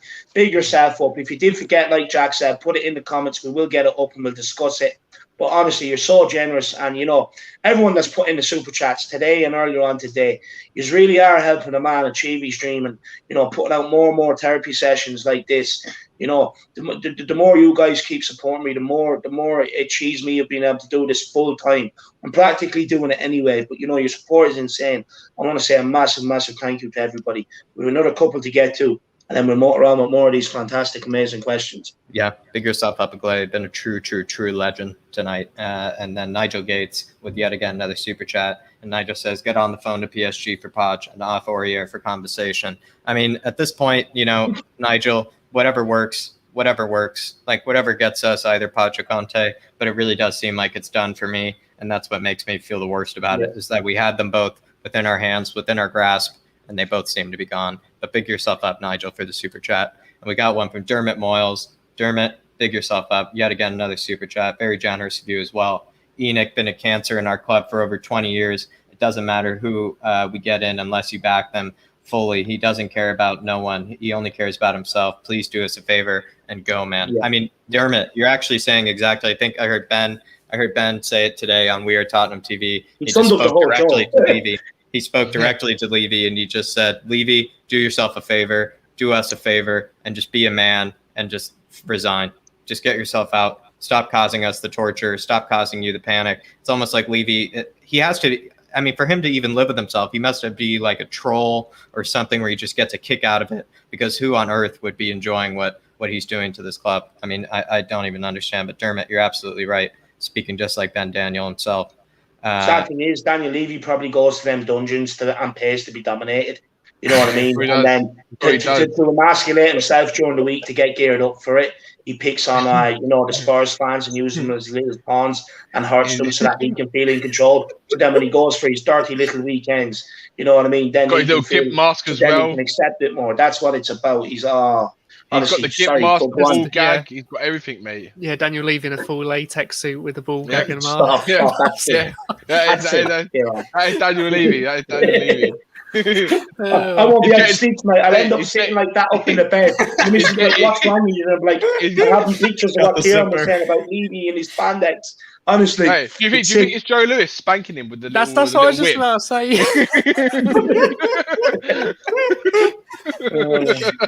Kieran, great minds think alike. Yeah. Big up, Dermot, for the little Daniel Levy These guys are sick. I apologise about these guys. They're sick. But I love it. A little Daniel Levy foreplay for all of us. It does sound a little terrifying. But I gotta go to David here. I gotta go to David here.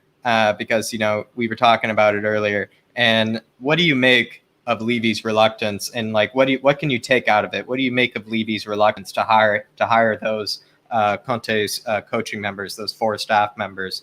Does Levy? What do you think? Does Levy just have that much of an attachment to his staff, or do you think it really is that much of stubbornness when it comes to getting the deal through the line? When it comes to sacrificing those extra dollars, those extra pennies for him? I mean, what does it come down to for you? Yeah, look, quickly, before I answer, do you want to just take this super chat here from Shauna sorry, Blaney? David, yeah, it had a little smaller of a screen, yeah. But Shauna Blaney, wow. Shauna, I mean, you and Aglaya are just, you and Aglaya, you're almost like, you beat the 2 queens on the chessboard. We have 2 queens, absolutely, and they're just taking over. We're all the little pawns, but, they're leading us from behind. They're absolutely showing us the way. And so pick yourself up, Shauna and Aglaya, but especially Shauna here. She says, these live streams are like therapy for me. Definitely helps knowing that we are all going through this together. Great stream. ENIC out. Shauna, you're just an absolute legend. Believe me, Shauna, you're an absolute legend. And also, I just really thank you for just being awoke to everything, being ENIC out, knowing just an understanding that what the Harris Army stands for. And we just don't, and that is ENIC out, and that is the Levy out movement. And Shauna, big yourself up. I mean, I know David has something to say, Shauna, as well. No, Sean, honestly, I just want to say thank you so much for your support. I really do appreciate it. And you're so generous. I really do appreciate it. And look, these live streams, they're therapy for us all. You know what I mean? As much as we, like us content creators, we need to be able to speak to you guys and interact with you guys, because just as much as it helps you, it really helps us as well. And I can't stress this enough. It's unbelievable therapy. And look, Shauna, thanks for the recognition as well. I really appreciate it. Honestly, all the kind messages that I get, day in, day out. I just want to say a massive thank you for that too. When I first started this journey, I never thought it'd take off the way it has. I never thought I'd be received the way I was. I never thought I'd be getting all these messages of thanks and appreciation, and I don't know how to thank it or, take it, or, I'm not really good with that sort of stuff. But just know I appreciate you all, and thank you so much, Sean. I really appreciate it. Everyone else, feel free to take the pressure off Sean and Aglaya and get your super chats in. But thank you so much, everybody. But sorry, Jack, fire that question at me again, because I have a genius answer. I just needed to be fired again. Yeah, absolutely, David. But, like Aglaya says here, we got 2 queens in the chat, 2 ones that are absolutely the biggest pieces on the chessboard tonight. And so please, make yourself a bishop, make yourself a king alongside them, and support the Irish Hotspur. But these have been Aglaya and Shauna, absolutely 2 legends tonight, man of the match. Yeah. And I think the question was, David, it's like, does it come down to stubbornness? Does it come down to maybe him just having the attachment to his staff? I mean, what do you even make of the story of him supposedly, being fed up with having to sign the extra coaching members, the extra staff members, the 4 extra members that Conte wanted? I mean, what do you even make of that? See, look, Jack, this is why we love you, man. This is why we love you, because you come here with the questions everybody wants answers to. It's brilliant. You're the man. But look, on this, right? So Levy's obviously set himself a certain budget, right? And what Conte and his staff want doesn't equate to what the budget wants. Now, remember I said earlier, they never go against the numbers. It's the way they're trained in college. But that's what he's doing. Now, the thing is, Conte has obviously said to him, look, I need 7 staff. Now, the thing is, big up. The thing is, right, you need, like, with Conte, with what he's won, right? If he wants to bring in fucking 100 staff, let him bring in 100 staff. The reason why Daniel Levy doesn't want to pay the 7 staff is because every club has a wage structure, and the wage structure includes everybody's wages throughout the club, right? And every year it sort of increases a little, and you don't really want to go beyond that means, and that's what Daniel Levy is doing right there. It's and a it's a problem. Structure, isn't it? Well, not only that, right? But let's be honest, right? We do have some, club legends there, but besides them, the staff that we do have, honestly, are they good enough? Yeah. Are they doing the job? Like, we haven't won trophies. Are they a part of the problem? Are they failing to motivate the players? Are they a part of the problem? The reason why Daniel Levy doesn't want to bring in 7 Antonio Conte staff and he wants to keep his own is because everyone he has at the club all sing to Daniel Levy's hymn sheet. Yeah. They don't speak out about him. They don't speak against him. And every time he's around, it's yes, sir, thank you, sir. 3 bags full, sir, thank you. Being so polite to him, brown nosing him. Because at the end of the day, he's probably giving them a handsome wage to not do that, to be so nice to him. And why would he bring in Conte's staff to upset the rhythm of everything when he has his yes men in the club? And plus, it's going to break his wage structure. But again, it's absolutely stupid and ridiculous, purely because if the man needs 7 staff, you look at his history, you look at his record, and you say get the 7 staff in. There could also be an element to it that, look, when Conte got sacked from Chelsea, he sued them for unfair dismissal. Now, Daniel Levy, if that happens, he doesn't want Conte suing him and 7 staff, does he? So again, he's thinking about money, money, money, money. Honestly, when he wakes up, he must just wake up with dollar signs in his eyes. In fact, he probably has dollar sign wallpaper on his ceiling. So when he wakes up, he's like, today is going to be a good day. You know what I mean? He just looks at the dollar signs and he's like, this is what I was put on this planet Earth for. And then beside that, he has a picture of us 4 crying. And he looks at that and he's like, this is exactly what I live for. You know what I mean? Hey, he's a killer. He's a joke. You've got the other poster. You've got the Joe Lewis poster next to us as well. Yeah, absolutely. And I think he probably does. He's probably got big fat head walls of all of our faces crying on this channel, and he probably just gets sickening joy out of it. And I think this is a Glaze super chat from earlier, so I am going to honor and read it out aloud because I think this is one from earlier that she sent that didn't have a message in it. And it says, the motley crew led by the narcissistic Levy have just purchased some more smoke and mirrors ready to interview the next manager. We'll tell them to stick it to where the sun don't shine. Aglaya, with all that smoke, I'm expecting them to have it either side. And next thing, the Undertaker walking through it in the press conference. I'm the next Tottenham manager. Oh, it's so annoying. And then it's Pochettino coming through the smoke at the end of it. No, he can just magic himself. There, Harry Potter. He can he just waves the wand. He's like, Bazinga, I'm here. Yeah, honestly. We got one from Asama though, and big yourself up, Asama. Good to see you in the chat tonight. Good to see you in the chat. And Asama says Levy wasn't looking for a manager at all. Brian won't be on vacation if he knows this job is going to be done. Looking for a manager was all a PR stunt. Whoa. Yeah. I mean, Asama, don't tell me that's true. I mean, if it really is Ryan Mason, if it really is like he just goes through everybody and then he just says to us at the end of the day, I look at all these candidates and none of them had the pedigree that Ryan does. I mean, I might just explode right then and there.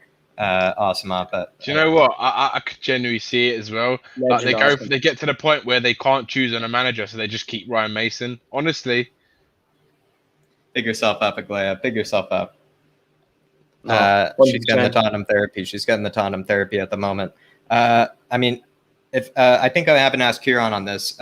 Kieran, what do you make of the 4 extra staff members? What do you make of it? Is it just Levy stubbornness? Is it him just being too connected to his own team members, his own staff members? I mean, what do you make of it? I mean, is there anything that we can get out of him supposedly, having a problem with this?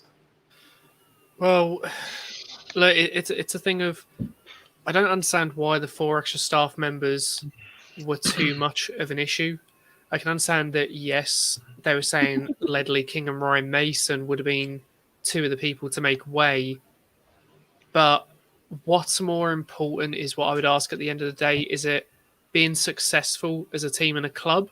Or is it just having players or having certain players who played for the club in and amongst the coaching staff?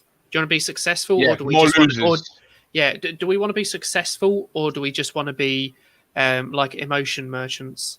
essentially, like, oh yes, but he's one of our own, so yeah, we'll take it. Or do we actually want to fucking win things, or like, no, we don't want to win things. Not even win things, but at least even fucking compete for them. We don't want to, which we aren't even doing at the moment.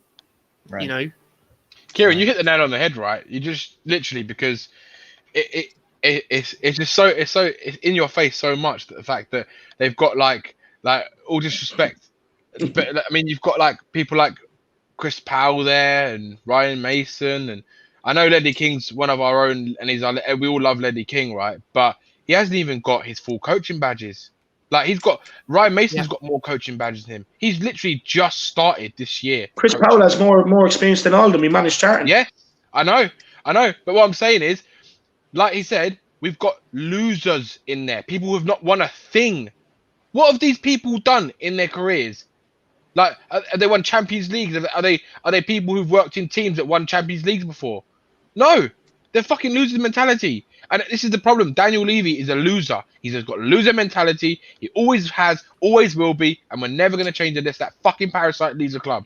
I just got to quickly answer all the people who say, Zidane in. I'm only Zidane in if his first conversation with Levy is just a headbutt.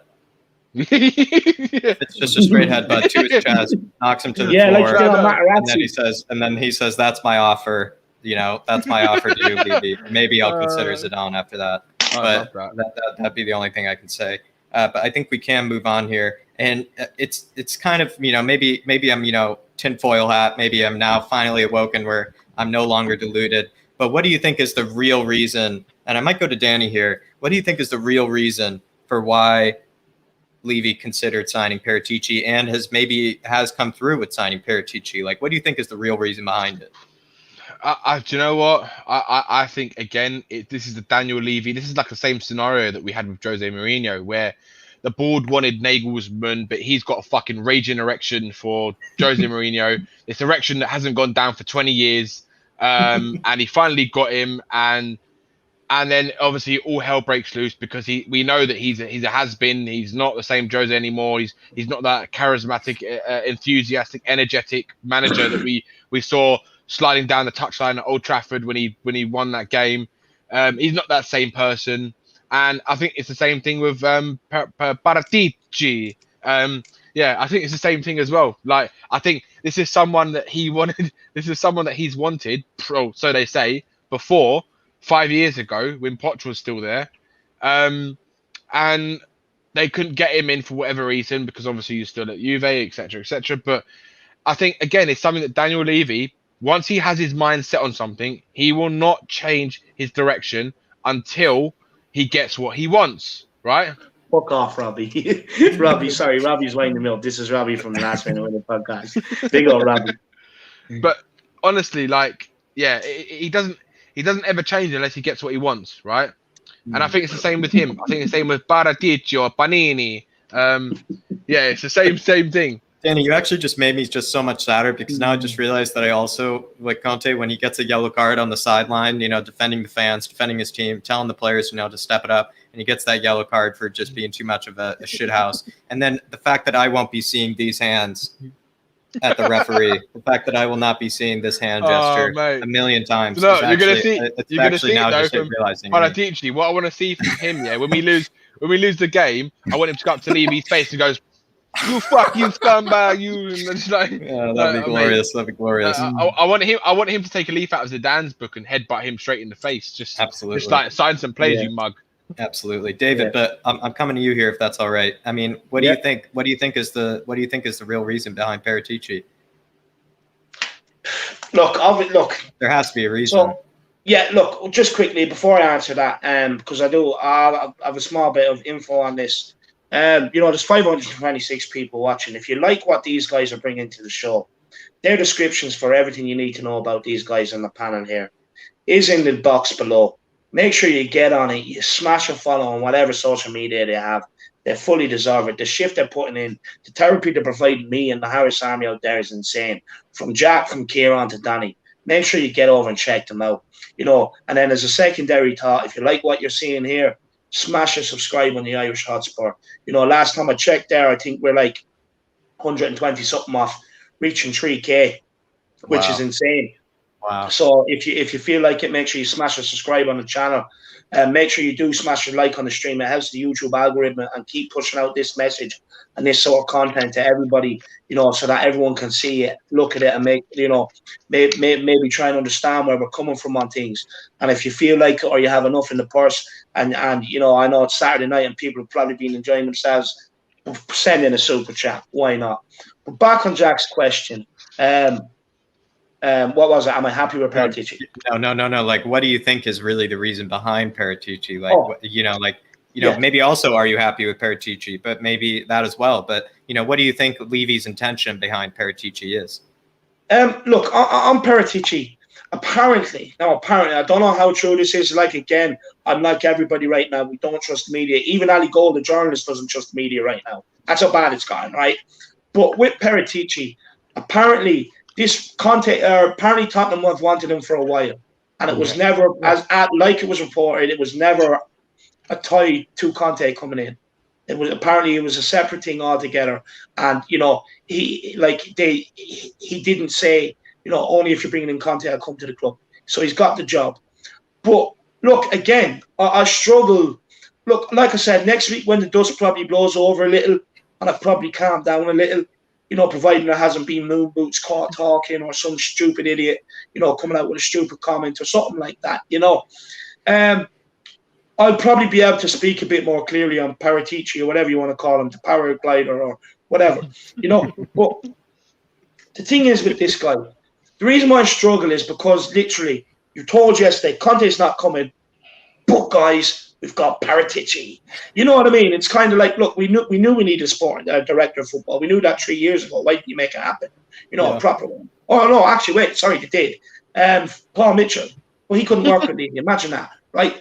But, that should have already been in place. But when we're in the situation we are with no manager, surely it makes sense that you bring in your manager and then your director of football. To me, that would make sense. Obviously, to Levy, he does everything backwards. You tell him 2 + 2 is 4, he'll say, no, it's 8. You know what I mean? Honestly. But the thing is, it's annoying because, like, Conte is someone I could have sat there, I could have had a raging hard on and been excited for, right? And then you get in Paraglider, Paratici, and you're just sitting there kind of like, you're so deflated over not getting Conte. It's kind of like, for me, the nut and bolt of my point is, the reason why they've done it is because, look, I know you're disappointed about Conte, but let's talk about Paratici. Forget about we didn't get Conte. I don't want you to talk about that. We're going to talk about Paratici now. Again, it's something put out there to try and take the attention away from what they've done. Because this deal was wrapped up last week with Paratici, as far as I'm aware. This was wrapped up last week. They could have announced it last week if they wanted to. They didn't. They waited until the Conte deal was finished. The season ticket renewal deadline day was up. And then they announced Conte's not coming, but we have Paratici coming in. Honestly, that's my feeling on it. And I find it hard to get excited because it's just really fucked me off. Dave, it's like the ESL news when ESL news came out, and then they sacked Jose Mourinho. Which way around was it? I can't even remember now. But it was like they used that ESL first. It was ESL first. Jose second.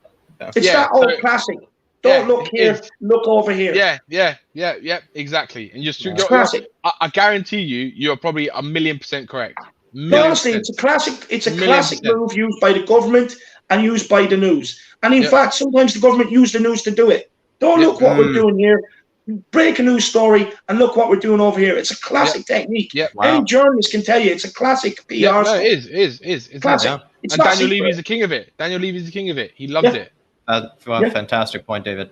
Jonathan Bennett with the super chat. Jonathan Bennett, big yourself up. And Daniel Levy looks like he could at any moment unzip his human skin to unveil that he is actually a lizard man. No, Jonathan, it's not human skin. It's his leathers that Kieran was talking about. He's unzipping his leathers. Hang a second. To reveal that he does have some hair and it's on his chest. The baldy shit man. But I kind of more agree with Jonathan. I do think it actually is fake human skin. But Jonathan, I need you to let me know in the comment, where is the zipper to this human skin? Because I know there's a zipper somewhere. It It's a might be in the back of question his to head. putting out there on social media, lad. But I believe, let me get up to another one. We got one from Will Stewart, though. Will Stewart with a big super chat here. Very generous, Will. He says, Danny, you should be ashamed. Mason has a 66% win percentage and 2 points per game. The most winning manager in Tottenham history. Put respect on his name. Danny, how can you respond to this? If I didn't know Will, How can you even respond to these? How can you even respond to these? Yeah, How can you even respond? If I didn't know Will, yeah, I probably would have been like, "What the fuck is this guy talking about? Talking shit now." Like, and just so he doesn't get caned in the comments, I'm going to put this straight. He is being sarcastic for anyone that thinks he's being serious. Yeah. I just thought I'd put that straight. But Danny, do you want to answer? You know he's going to get it as well. That's the thing. Yeah, I mean, look, we all know Mason's a fabulous manager, and he's just like one of our own. And I think he deserves the job. And I mean, he'd do a better job than Conte ever could. So, do you know what I mean? I think give it to him. I think absolutely give it to him. Synonymous with the Scudetto. I mean, he's won so much with Spurs. I mean, honestly, he's won everything that you could possibly win at Spurs. Absolutely. So yeah, 100%. I just want to say a big up, Will. Thank you so much for the super chat, and big up Mr. Bennett as well. And everybody, look, when I'm finished here, I think the next content that will be put out will be over on Will Stewart THFC rants. So, make sure you do get over and check that out. It probably, if I'm correct, I don't think it's till like 3 a.m. UK time. But, if you're awake and you can't sleep, Will Stewart's the next man with the content out. Great show. And Shauna Blaney. Yeah, you got it. Yeah, sorry. Shauna Blaney, welcome to the Harris Army. And thank you so much for being a channel member. Yeah. If it's a white, I can't check right now, but if it's a white membership, we do fan shows. I'd love to see you come on and give your opinion. And if it's a gold membership, hit me up on my email or my Twitter, and we'll sit down and do a Spurs story. And if it's a green membership, thank you so much, and I appreciate it. Yeah, so big up. But Jack, back to you. Shauna's officially part of the Harris Army now, and so now we have our queen. We have our queen to dictate things from the back, dictate things from the chessboard. So big yourself up, Shauna.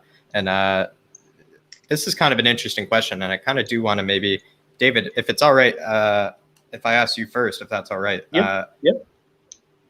Do you feel like Levy has possibly broken maybe his connection or his relationship with the major Spurs media giants and journalists, like the case of Chris Callan, We Are Tottenham TV, Ali Gold, and maybe other Tottenham dedicated journalists? I mean, what do you think? Has he maybe literally just made them all out to be mugs? He's made all of us out to be mugs. Do you feel like he's maybe broken that kind of relationship or that trust, with some of those major kind of behemoths? Just to answer this, first of all, I want to make this clear. I don't know where any of them get their sources from. I don't know whether it's come direct from the club, did they know someone that works in and around the club. I do not know where any of the sources come from. But on that question, if you look at Ali Gold's video yesterday, like the guy's on holiday, and he's had to come out and put things out there to save his face and save his reputation, because he's been purely let down. And it's back to what I was saying earlier. Like, it's back to the question I asked Kieran earlier. Is it a controlled leak, or is it just someone that went rogue? For me, the season tickets coming around, adding the new addition to the Skywalk had to be announced at some time. Why not do it in between Pochettino and Conte, right? And then, to keep their night deal intact, to be able to sell the jerseys.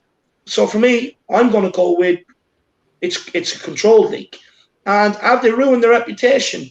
Look, the likes of Ali Gold, he's still going to put out content, but is he going to 100% believe it? I don't think so. No, look at Ali Gold's face last night. He's never going to come out and say it, but he's deeply pissed off with Tottenham. Oh, yeah. He's deeply pissed off with Levy. And that's what it's for obvious reasons you can't say it, but you can tell. You can tell. And this is the thing. Look, it's not only them guys they've ruined their reputation with, but it's the worldwide media, it's the worldwide fan base, it's everyone that loves football. They've completely ruined the reputation. Yeah, it's not just the media. The Tottenham Hotspur reputation is ruined. People look at Tottenham Hotspur, and the first thing that comes to mind is bottlers, losers, weak, spineless, no leadership. And that's not the way it should be. This is a club that we've all bought jerseys for. We have that sitting on our chest every match day because we love this club. and we stick by it through thick and thin because we want to win trophies. And all we're asking for is Daniel Levy to show us a bit of ambition and put us on the right track. But honestly, his steering wheel must be broken because he's just going round and round and round like he's on a roundabout. And he's fucking me off and he's fucking everybody else off. And he's taking our support and pissing all over it. It's exactly what he's doing with it. He couldn't give a shit about our support. We're only a number and a figure to him on a piece of paper. That's all we are. We're just numbers on a spreadsheet to that guy. He needs to wake up and realise that this football club is everything to some of us. It's absolutely everything. Some people only have the football club. If they didn't have the football club, God knows, imagine what they could end up doing. This football club to some people is everything. Yeah. In fact, to every Spurs fan loves this club, it's everything. The guy's absolutely ruining and taking our support and pissing all over it. It's a joke, man, and it can't keep continuing. I'm sorry, but look, anyone else want to come in on Jack's question there? Hopefully I answered it. Absolutely. I mean, Kieran, I'll go to you here. I mean, do you feel like Levy has just basically severed all trust, any sense of reputation, any sense of trust between himself and journalists, himself and Spurs media, himself and fans? Like, is all trust maybe gone out the door? Yeah, look, like I was saying before, no one was really calling for Levy out when they sacked Poch. No one was doing this when we appointed Mourinho, who kind of went against the DNA, if that's what you want to say. But, he didn't really fit what we have had as a manager in the past, right?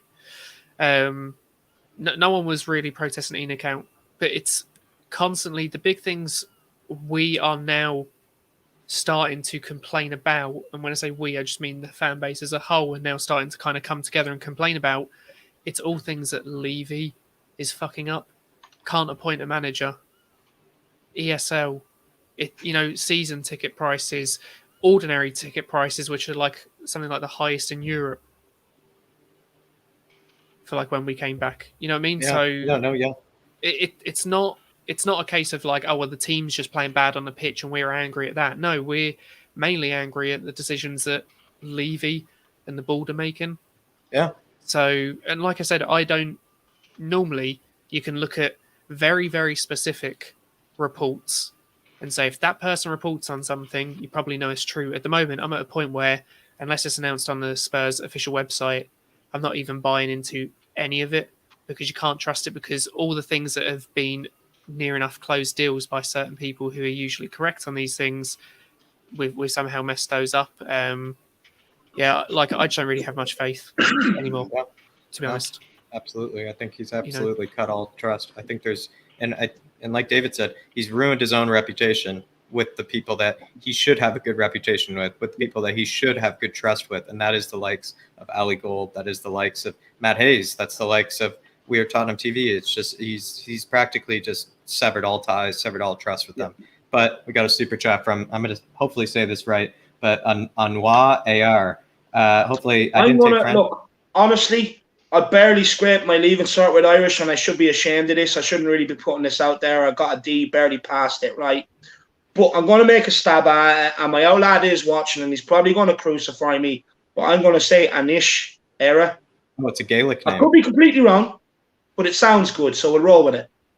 That's cool. That's really cool. Well, Anish Ayer, big yourself up, and it says, or he says, do you think Mason will sell Kane? I don't know if Mason is going to be the one that's going to be selling Kane. Maybe, maybe that's what best friends do. Maybe that's what best friends do. They sell their best friends to other clubs. They negotiate the deal for him. Maybe he's a pimp.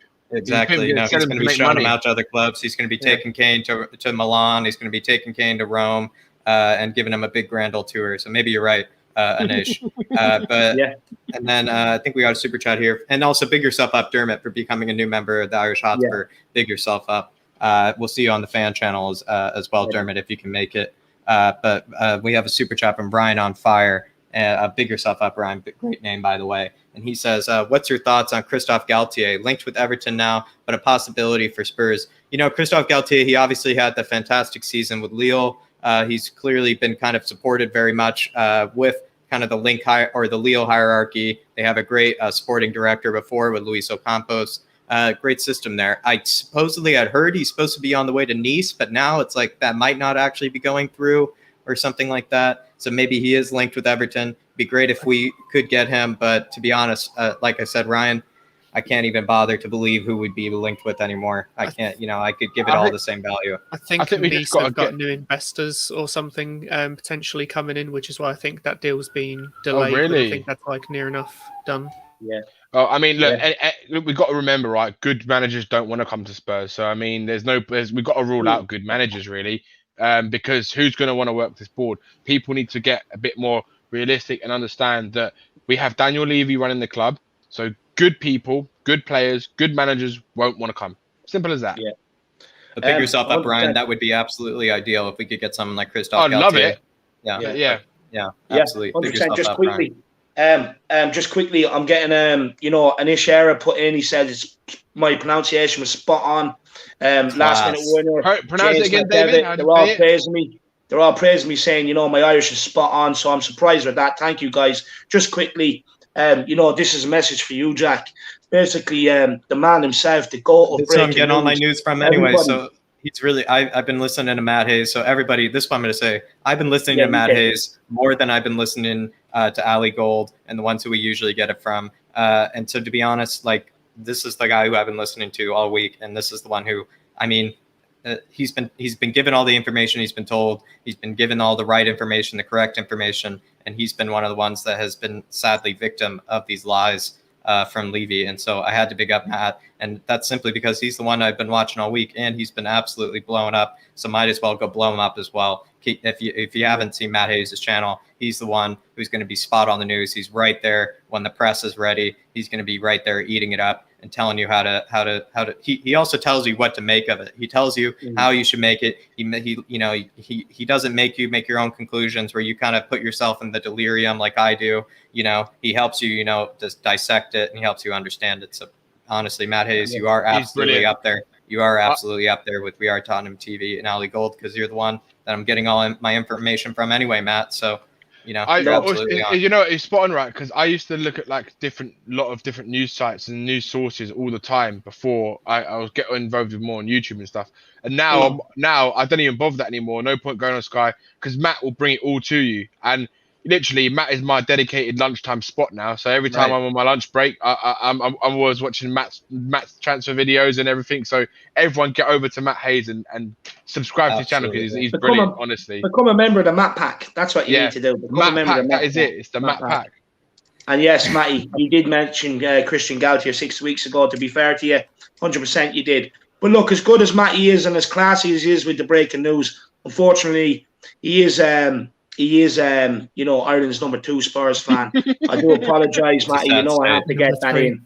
But no, honestly, guys, smash a subscribe on him. The king, the goat of breaking news. I texted him today. I told him he's becoming like Ali Gold, if not better. So big up, Matty. But look, let's get the super chat in, and let's welcome someone to channel membership. Absolutely, we got a super chat here from Chapster30. It almost looks like a little Looney Tunes kind of logo. I love that logo, by the way. He says Ali Gold looked miserable at that he had to do a vid. Yeah, I mean, Chapster, you're absolutely right. He seemed distraught. He seemed heartbroken. He seemed betrayed. So you're absolutely right, Chapster. Back in 1 sec. Matty's just sent me something there. He has a bit of info there on the contest something. So just give me 1 minute. I'm just going to read it, and I'll be back. Jack, you're more than welcome. You're a professional at your job, so just take the hustle for a few minutes. Absolutely, David. Absolutely. Keep smashing away with them questions. I'm making my mission to get through them all today. Absolutely. Look at this. Before you go, David. Yeah, we got Aglaya will be joining us as a member of the Harris Army. Aglaya will be joining us for the fan show. Aglaya, you and Shauna, absolute legends tonight. Absolute legends. I really do hope you got to let us know if you have any Ben & Jerry's in the freezer tonight. Both of you absolutely have to let us know. You don't need to put in another super chat. We just need to find out what you're having tonight to reward yourselves for this generosity. Big up, Aglaya, and welcome to the Harris Army. You and Shauna can fight it out for Queen, or you can even share it, the Queen of the Harris Army. But bring yourself up, and I appreciate it. And everyone else, keep getting those super chats in. But Jack, my man, take over and fire away the questions. Absolutely, I'll be back in 2. Yeah, absolutely. I know we've given this kind of answer before, and I probably know what your answer is going to be, but hopefully you understand what I really do mean by this. It's like, do you really think, and I do mean entirely, completely, that this was all just some ploy, all some scheme to just win over the fans during the season ticket renewal deadline period? Was this just entirely like, and I do mean entirely. Yep, 1,000,000%. I think so. That's your I've been answer. saying it. It's just I can't really elaborate too much more on it because it's a typical Daniel Levy move, and we've seen it so many times before in different scenarios and different things, and it's just it doesn't surprise me whatsoever. You could just see it. There's people even saying it. Even We Are Tottenham TV boys, Ben and Sim were saying it like the day before. They were like, "Wouldn't it be?" And people on their channels were like, "Wouldn't it be funny if they actually Conte doesn't come and they the day after the season ticket renewal is ended?" And look what happened. It did. I mean, you couldn't write this shit, but you can because if you really believe and understand what Daniel Levy is about, then you'd understand that's normal to him. That is normal because that's what he's like. He's an absolute rat. He's a scumbag. I mean, rats are too good. Actually, that's a bit of a disrespect to rats, to be honest with you. He's worse than that. So for me, 100%. Yeah, Kieran. Then I mean, is it 100% for you? Like, is this really just some horrible ploy or scheme to win back over the fans? To get them to renew over this deadline period? Like, because it really does seem absolutely disgusting. Like, do you really think it was just entirely that? Part of me wants to believe that it wasn't 100% that. Like a lot of people were in the queue anyway. A lot of people renewing as well anyway. But it is just a bit of a massive coincidence, isn't it, that all these managerial kind of deals seem to be near enough done and then hang for a couple of days and then all of a sudden aren't working out, like the Poch one, and then all of a sudden it's Conte, and then the day after season ticket renewals it's now not going through. So look, as much as I want to believe that it isn't what's happened, it is a bit of a coincidence, and maybe too big a one to realistically ignore and overwrite as just a coincidence. Now, obviously, I can't get season tickets, but like maybe this is kind of maybe attached to this question. Like maybe Danny, season ticket holders, maybe Kieran, season ticket holders. Like, do you feel like do you know anyone that might have been hypnotized by Levy during this period? Maybe they, are just going to renew anyway, just because, they would lose their spot, right? If they didn't. But like, do you know anyone that might have been season ticket holders that were kind of like maybe a bit more excited than usual, right, to be renewing, and maybe were kind of convinced? I mean, I don't know any season ticket holders from my friends who were convinced that they were going to be happy to do it. I think, like myself, I renewed as well. I renewed the day. Like I said to you earlier, I renewed the day. On the day that they actually just started the renewals, that's when I renewed it.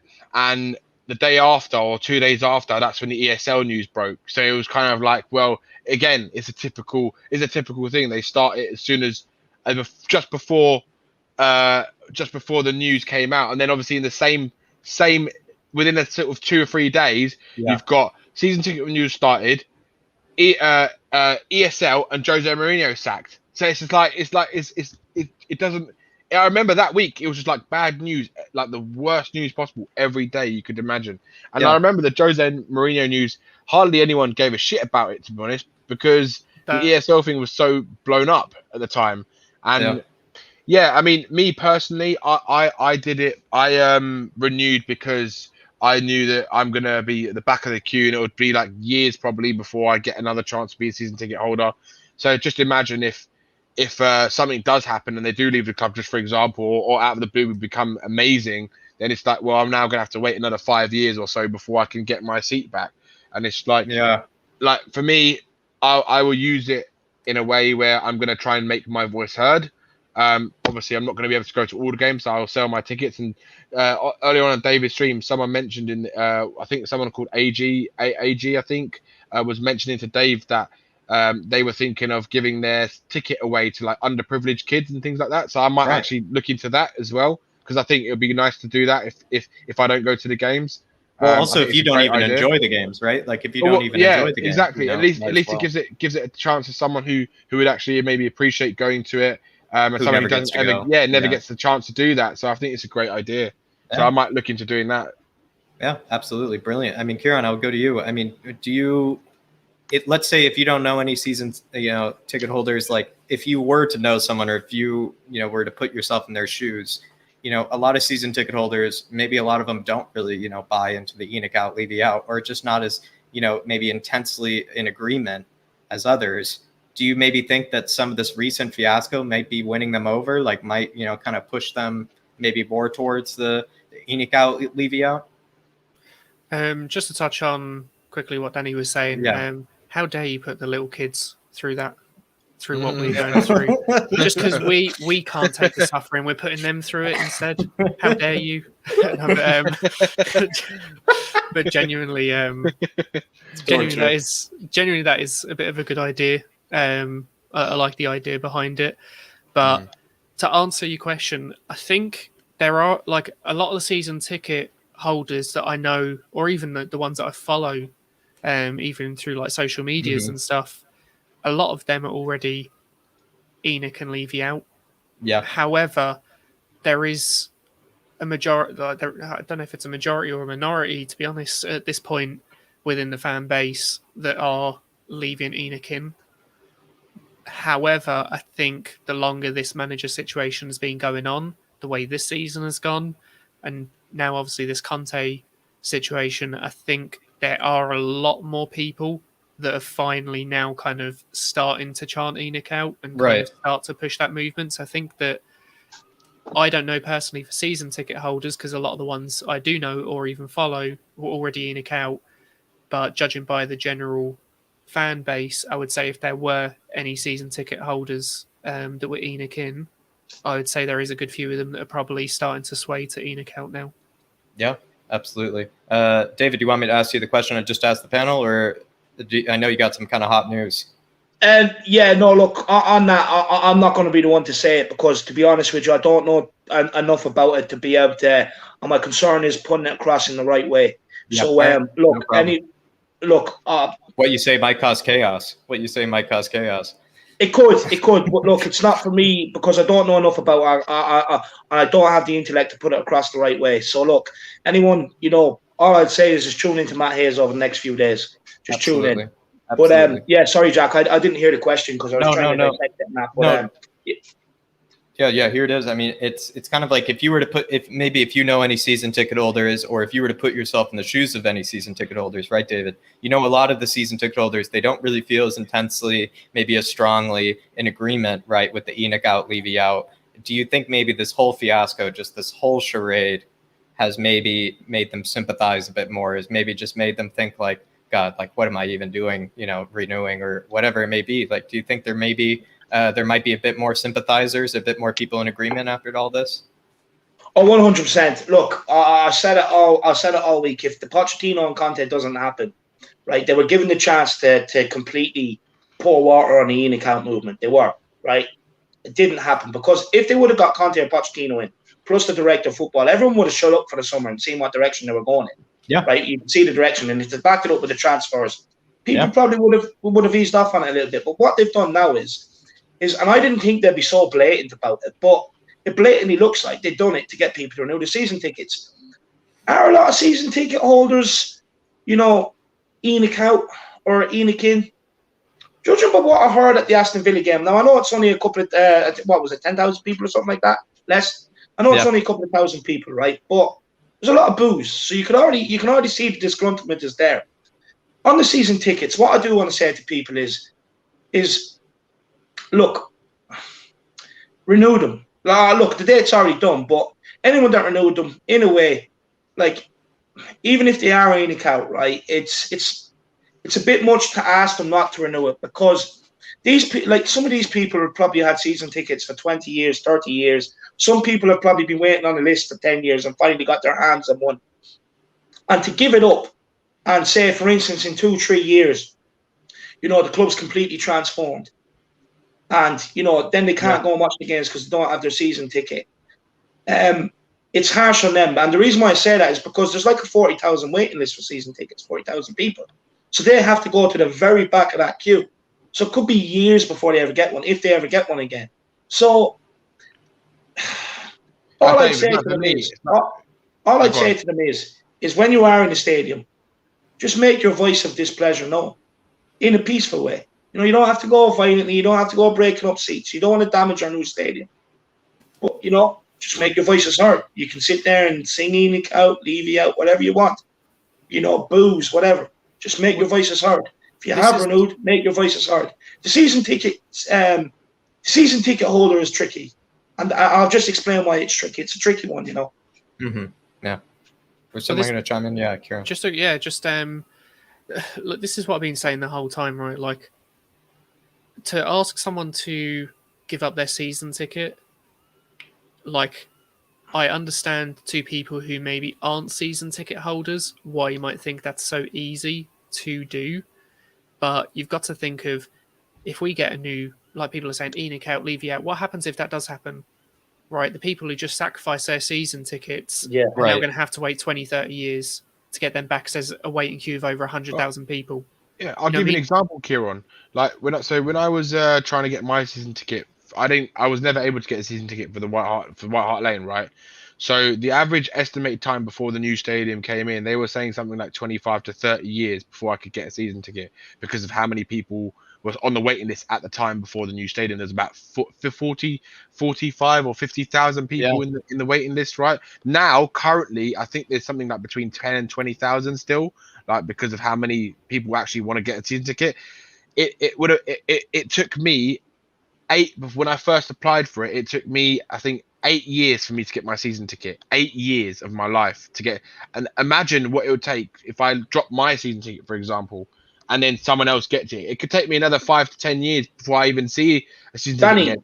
Did you get that season ticket because there was more available because of the new stadium, or did you have it in the old White Hart Lane as well?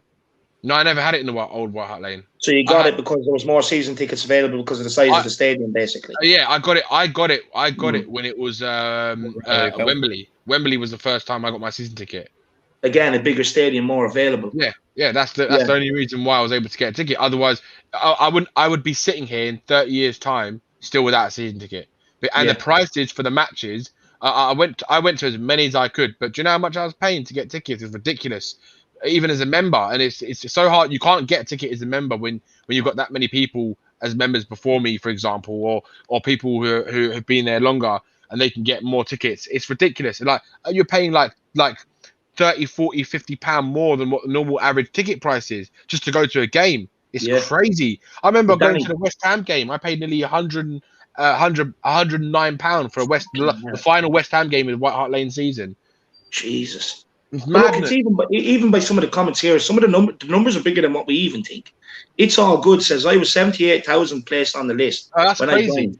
I recently 38,000 or 34,000. Mad. Paddy Harnett says 64,000 still waiting on the season ticket list. That's mad. So, the thing with that as well is when people are saying they're recently 34,000, that might just be because other people couldn't afford them and have turned them down when offered, and those people will go back to the queue. So it's not necessarily that there's now only a smaller amount. It's just that some people will have recycled back to the top. The thing that I don't like actually on social media, because I know obviously we're just sitting here talking about potential season ticket holders that leave in. The one thing is, I've seen some people like shaming season ticket holders for renewing. I think that's wrong. Thanks, Tom. But I think that's wrong, because if I was a season, I would love to have a season ticket, because even if I couldn't go to the games or I didn't want to go to the games, I'd give them to my uncle who's a Tottenham fan, or I'd give them to I'd let someone else. You know what I mean? So yeah, like the thing is, I would take the opportunity if I had it, and know that others that aren't season ticket holders would have it. But you know what? I'd rather have people who are current season ticket holders, who are the ones that have been going to games for years upon years, who are currently pissed off, being the ones in the stadium making their voices heard, than the casual who only watches a few games here and there, has managed, they've got the opportunity to buy a season ticket and share it amongst their family and their friends. I'd rather have the season ticket holder who's been there for years, making their voice heard, who goes to every single home game, than someone who's randomly got a chance who doesn't actually tune into all the games. Yeah. You know what I mean? So I don't think, I don't think we should, I don't think anyone, I'm not saying we have, but I'm saying I don't think anyone should be shaming the season ticket holders, because if you're in that same situation, you probably would have renewed. Yeah, 100%. 100%. Look, Jacko, let's fire away with the next question, my man. Absolutely, David. This one kind of comes in, and it might irk you. It might make you feel like hopeless, but it's apparently now, right? We're rumored back again with Pochettino. We're rumored back again with Ten Hag. Let's say Pochettino just seems ridiculous. I mean, it just seems ridiculous if we were to get that over. But let's say Ten Hag. Let's say Ten Hag actually signs. He gets appointed. I mean, I'm going to go to Danny here. I mean, would you be at all excited? Are you still betrayed? Are you still, are you still deflated? Like what, let's say you do sign someone like a Ten Hag, like someone like Galtier, right? Like before, like someone, maybe who does have, up and coming kind of reputation and so on. But after this whole Conte fiasco, like how would you feel if we signed a manager like that? I mean, it's my honest opinions. It's better than nothing. Yeah. That's my honest opinion. Right. Once you go for the best of the best who's available right now, and you don't get him because of the reasons we didn't get him for, which is even more what makes it even worse. To go for anyone else is an understatement, and it's just not good enough. It's not good enough. And I think I couldn't have said anything more on that. To be honest, it's pretty much that. Yeah, I mean, Kieran. Yeah, absolutely, Danny. Kieran, I mean, would there be, let's say we sign Ten Hag, let's say maybe, right, let's say Ten Hag is promised, some players, he's promised some potential, maybe, some new players from the Eredivisie or whatever, some more Steven Bergwijns. Let's say we get a Gravenberch, like, would you, maybe how would you be feeling? Like, how would you be feeling if you had Ten Hag? Maybe there's rumors that we're going to be investing. Like, what would make you, would you still just be, like, just want to ask, like, how would you be feeling? What is your mindset if that were to happen? There's that saying, the proof is in the pudding, and I wouldn't change my opinion or mindset on ENIC or Levy until the proof was there, not just in one season, but multiple seasons and continuously there. There's one thing of bringing in a manager. We brought in Mourinho. Oh my God, look, it looks amazing. But then he wasn't even properly backed, was he? We needed a centre-back. In January, we easily could have signed a centre-back. We could have signed Skriniar, and we probably would have been in a good position in the league. Probably would have been working out a little bit better with Mourinho. However, he wasn't backed. So the thing is, it's all good that we can bring a manager in or sign one or two good players, but it's not just a case of doing it on a short-term basis. It's about consistently doing it season upon season. And until that happens over the next couple of seasons, I won't change my mind on where I'm at. There's a thing of... Kieran's right. And there's a thing of, even if he brought in Messi, I'll go, cool, he's brought in Messi. That's amazing that he's managed to do that. But I'm still not going to forget what he's done and what's happened so far. Yeah, the thing is, Kieran, right? It's all, no matter what happens. It's all smoke and mirrors, right? Because you just said it yourself, right? And it's the same thing that every Spurs fan was feeling. And even the pundits, you watch every fucking news channel or YouTube video from different media outlets and people like that. Every single one they spoke to, who they talked about these Conte rumors, was why would he come unless they've got guarantees that he's back? Same as Poch, right? And it's exactly, you hit the nail on the head with Mourinho. It's all for show. It's all a fucking show for Daniel Levy. It's a PR masterclass show. Let's bring in Jose Mourinho and not do anything with him. And let's see if he can get the best out of this team without giving any money to spend. Let's give him £60 million on 7 players because we ain't got money to spend. And it's just like, it's ridiculous. It's honestly, and again, with Conte, if he came in, unless he had guarantees, it'd be the same thing with him. That's why he's a fucking smart man and turned down Levy, because he reads through the bullshit. He reads through the bullshit that man feeds out. And that's why I hope that every top manager that we interview sees the same thing, because this board is never going to change. Honestly. Yeah, absolutely. Yeah. I mean, you guys, Kieran especially, there's got to be proof in the pudding. I think that's absolutely well said. It's got to be sustained. David, let's say Ten Hag is signed. Let's say there are rumors, coming in that Spurs are going to be signing new players. Spurs are investing. They're going to try to get, the right mentality, the right players in that Ten Hag wants. Like, let's say all the assurances are given. I mean, how would you feel? Like, where would you be? Like, what would be your thoughts about the future? What would be your thoughts about Levy? What would be your thoughts? I mean, just in general, how would you react? Look, being honest, in a way, I don't think I'll ever forgive Levy just for the Super League stunt alone. I don't think I could ever forgive that. You try to take, a game that everyone can afford to go to, working class people, whatever, in a way, you can like maybe not so much nowadays, but you could afford to go to. Right. And they tried to take that away from us and just part the elite people on the seats so that they can generate more people with money so that they can spend more in the stadium and everything else. Look, the stadium, was it really built because they want success on the soccer pitch? I'm starting to question that now. I'm starting to question, was the stadium always built in view of getting the NFL, Lady Gaga, and whatever else you want to get down, just 100%. Purely to make more money? Do they really care about the football side of the business? Nope. And like Sean put it brilliantly, Tottenham's not without the fans. And this is why I went berserk over the Super League, because, you're trying to take the club away from fans who the club is being passed down to a generation, like their grandfather went, their father went, their great-grandfather went. It's been passed to them. They're going.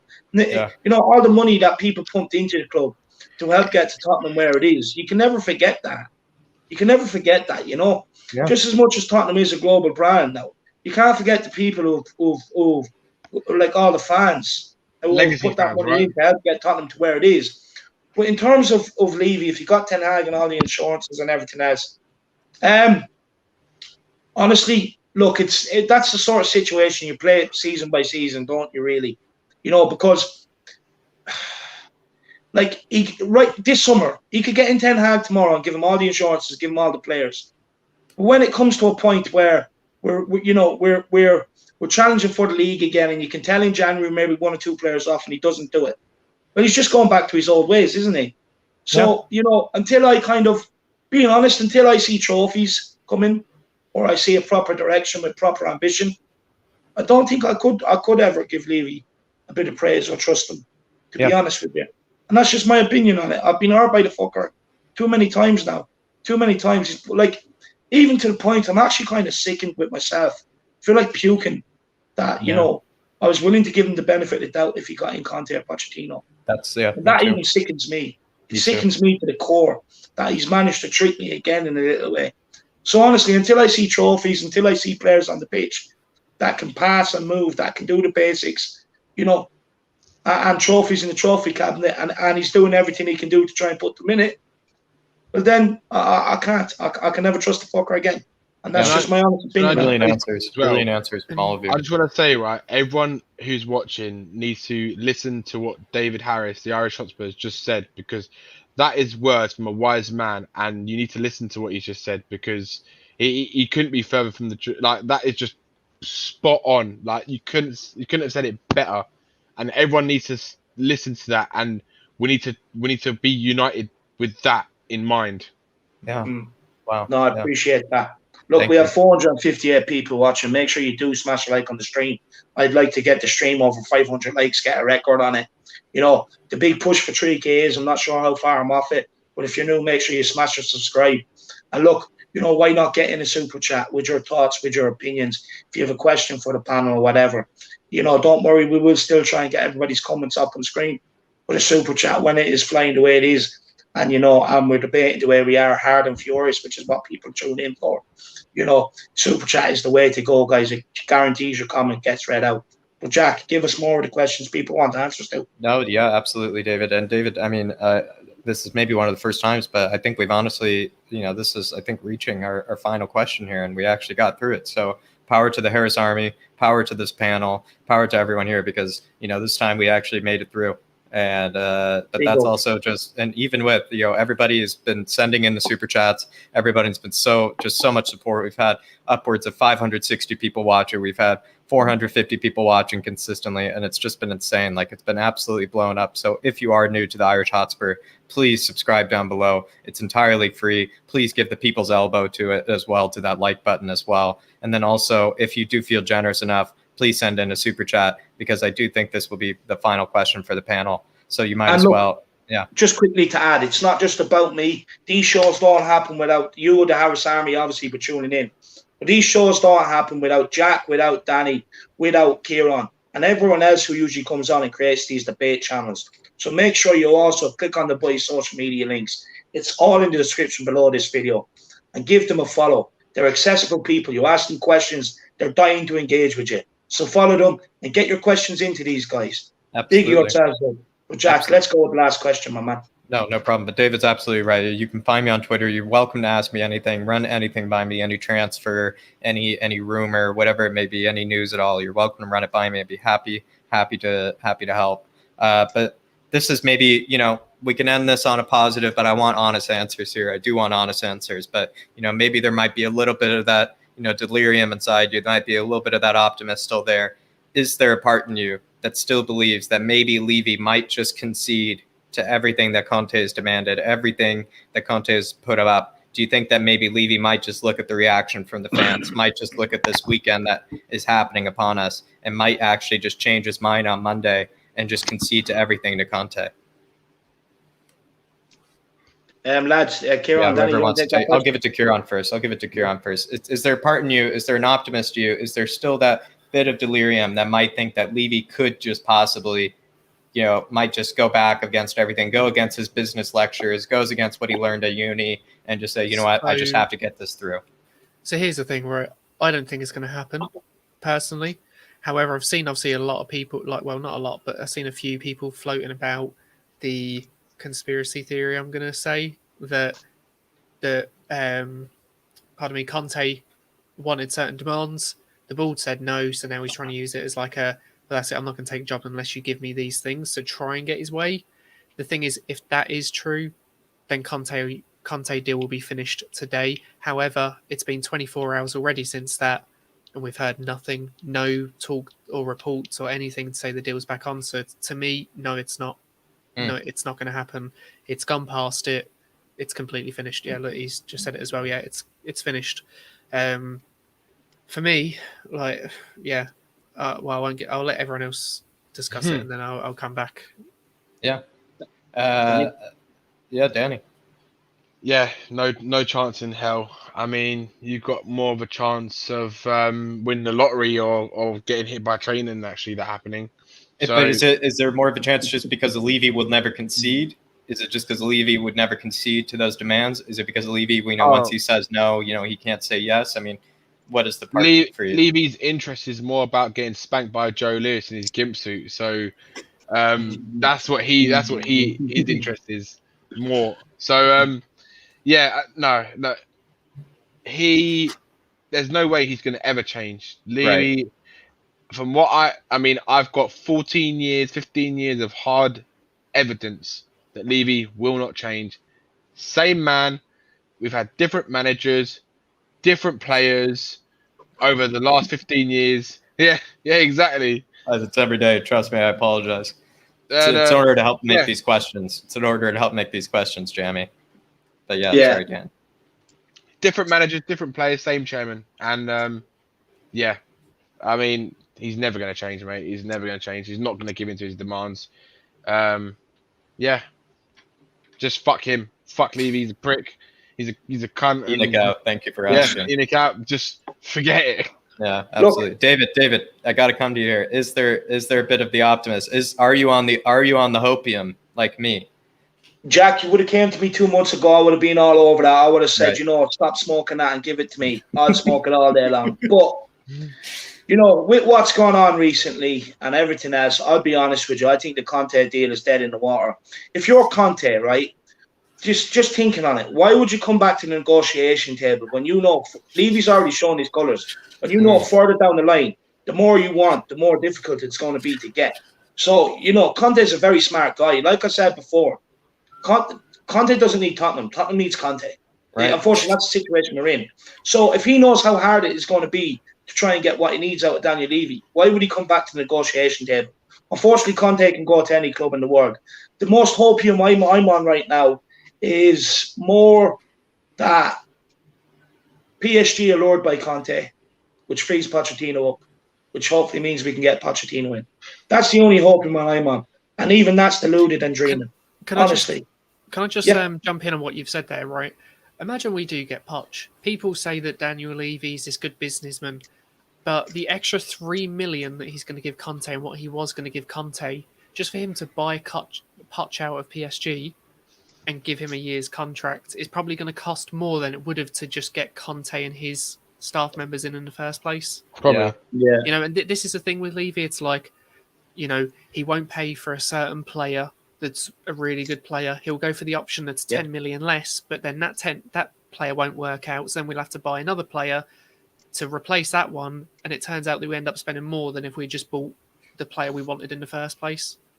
You know, I generally I've questioned for the longest time how people consider Daniel Levy a good businessman. I think if you're talking in terms of like getting a stadium, you know, getting planning permission, yeah, maybe, but a footballing side of thing is out of his depth, way out of his depth.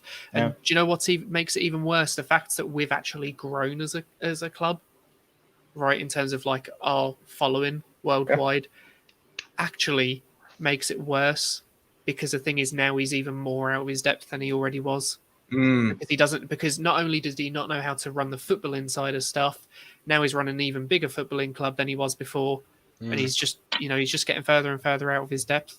This is actually, Kieran, I mean, I might ask I can ask the chat this, I can ask, this might actually be a great, last question to end with. I mean, has Levy's, torture of the fans, has Levy's treatment of fans, has all this fiasco, maybe, just maybe, do you think this could actually drive away a lot of the international fans, like maybe even myself, right, that are actually so valuable to the money pinching people such as Levy? Like, do you think maybe like this lack of success, this lack of investment, none of their favorite players going to our club, whatever it may be? I mean, Danny, if it's all right, if I come to you, like, what do you think? Like, do you think that maybe Levy could in fact actually be driving out international fans at the moment, where a lot of the money does come from?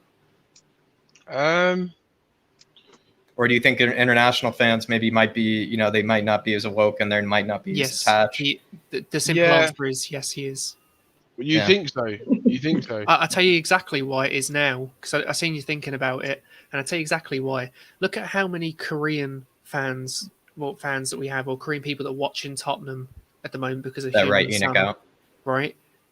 Now you got to think that the clubs do build a following because they bring in good and great players, and that helps the younger kids and people from abroad have a connection to that club. They get emotionally attached to that club, and then they support them, like especially younger kids anyway. So you got to think, if we're now being a detriment where we can't attract these better players, or we can't attract players on Harry Kane's level or anywhere close to his level, we are hurting ourselves internationally.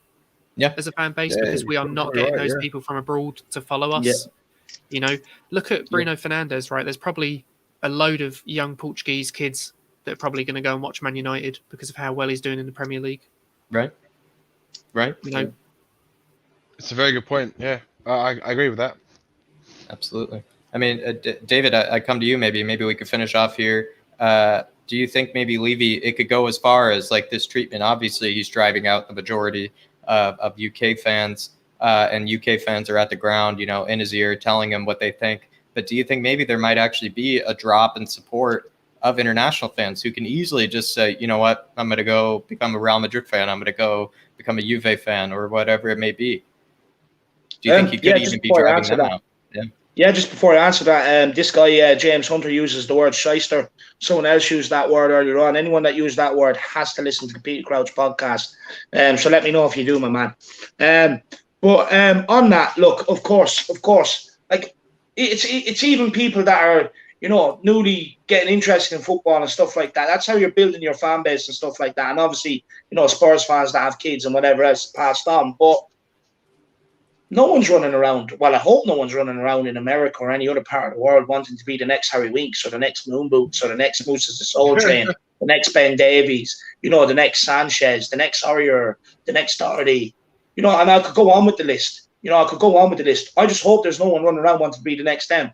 And if you don't have them sort of players at your club, then how are you going to grow your fan base? You're only damaging your chance of growing your fan base. It's all you're doing.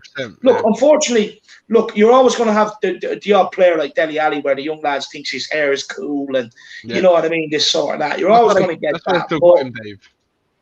Huh? That's why they still keep him for that reason, because the little kids like him. If you listen to like look, when you see videos on the internet or when they do interviews of kids who support Spurs, they all say their favorite player is Dele Alli because of what he was done in the last few years before, and that's why Daniel Levy's got this sentimental attachment, because he thinks he's going to bring in revenue because people are going to buy Dele Alli shirts and people around the world love Dele Alli. Yeah. Look, sorry for anyone tuning in. I should have been aware of this, because we are getting a lot more people tuning in lately. But I do have certain nickname for players. Moon Boots is Eric Dyer, and the reason why I call him Moon Boots is because anytime the guy tries to channel his inner Toby and go for a nice pass over the top, or just even a simple pass, the guy balloons the ball into orbit. They constantly have a team up and down on the River Thames on a boat, because that's how far the ball travels. They're fishing balls out of the river, left, right, and centre. And then when he's in a position where you actually want him to be Moon Boots, aka against Leeds, and there's a couple of other games there where the ball's coming across the 6-yard box, and you're just saying, pull on it. I couldn't give a shit where it goes. Just pull on the fucking thing and get rid of it. Live up to your nickname. He doesn't do it. Harry Stinks is Harry Winks, of course. Mr. Anonymous, is Ben Davies. Mr. Passion, is also Mr. Winks. Bobo the Clown is Orier. So there's a few rundown on a few of the nicknames. But look, I hope that's answered your question. Look, it does. It affects the international fan base, and that's it. That's it. Unfortunately. Can I just ask a question on this? Right? Yeah. Did any of you guys growing up idolize a Tottenham player? Or someone who played for Tottenham that you kind of looked at and you were like, that person's like me? Because I used to play on the wing when I was growing up, and Aaron Lennon wasn't necessarily the best player, but you know what? I love Tottenham because one, Aaron Lennon, and then two, even when Robbie Keane was there, obviously my dad's Irish, so it's kind of like, oh yeah, he's kind of Irish as well. So that, and then there's a connection to the team then, and that's what I mean by the kids in Korea. They'll be looking at Son, the best player. For Korea, they'll be looking at him going, oh, yeah, and Son. And the team they'll associate him with is Tottenham. But the thing is, if we don't raise our standards, he'll be gone soon. Yeah. We're talking about Kane now, but soon we will be talking about Son, won't we? If we keep going down this route. I mean, my hero growing up was David Ginola. Ginola was my hero growing up. He was my, I mean, he was, I had like, I think I had like 4 Ginola shirts. Or no, 4. Yeah, was it 4? Yeah, I think 4. And Ginola was my favorite. He was just an awe to watch. He was this flair player. It was unbelievable watching him growing up as a kid. He was my hero. It was sad to see him. I remember watching him at the lane, Danny. Yeah, and he always stood out. He always stood out. Always, that sort of player. Yep. He could just do something out of nothing. Yep. Like the game could be boring. Next thing he sparks into life, and you're just like, that's magic.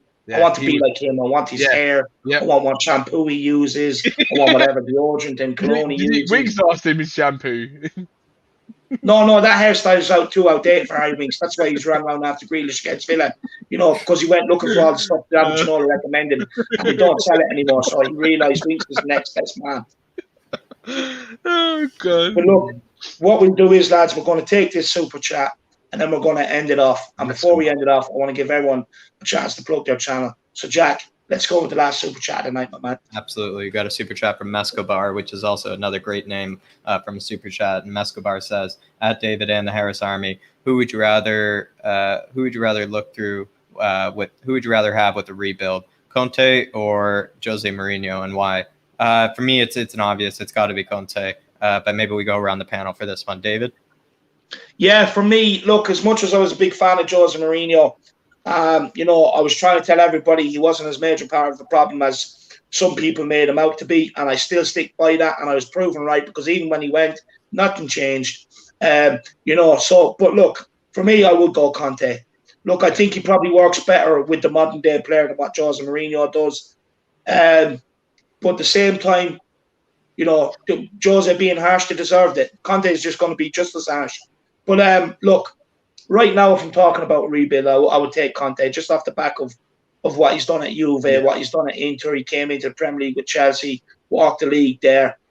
Although he didn't have European football that season, he still walked the league with it and stuff. But yeah, look, for me, it would be Conte, and that's my reason why. Just because he's probably more down down to earth and cool and hip with the kids than what Josie is. You know what I mean? As some people would like to say. So yeah, I'm going to go with Conte. Right. Danny and Kieran. Yeah, for me, Conte as well. I mean, it's a no-brainer. I think I agree with what you said, Dave. I think for me, I said it before. I didn't want Jose Mourinho to come because I'd seen what he'd done at his last 2 clubs, and I said it. I said it's gonna be the first club he's never gonna win a trophy at. It happened, and yeah, I just didn't want that. I didn't want him to come. I just felt that his time had gone. He as he's got older, he's lost more and more of his energy and his passion and the things that made Jose Mourinho unique, made him the special one. And yeah, it's just not the same anymore. So for me, it's no brainer. Conte is like the main man right now. He's one of the top elite managers in the world, definitely. But yeah, it'd have to be Conte if we're gonna do a rebuild. It's got to be Conte. You know, it's just to finish it off, Mescobar, it's got to be Conte. It's the Italian stallion. It's the man that is only winning everything right now. He can do it with the likes of Ashley Young. He can do it with the likes of Ivan Perisic. He can do it with the likes of Hakimi. He can do it with world-class players. He can do it with the worst of the worst. And there's no better person we'd rather do a rebuild for. There's no better person I'd rather have defending me on the sideline, yelling at Harry Winks to get off the pitch. I mean, it just would have been sensational, and I think he definitely would be the right one to do the rebuild under. Just because, on top of that, I think he can make a lot better with maybe a worse dealt hand. So he definitely can make the most of it. Yeah, I agree. It has to be Conte. If we were to pick as well, I think just for a few reasons, people say like, oh well, Conte will throw his players under the bus like Jose did. But if you notice, all the players that Conte throws under the bus, it's like he puts his arm around them because he didn't want Skriniar, didn't want Eriksen. Around the end of the season, both of them were in the starting 11 playing well, and they've won the league. So he is a manager that even though he'll criticise his players, he'll get them on board with why he criticised them, and they'll understand why he criticised them and know they need to improve. Yeah, that's one.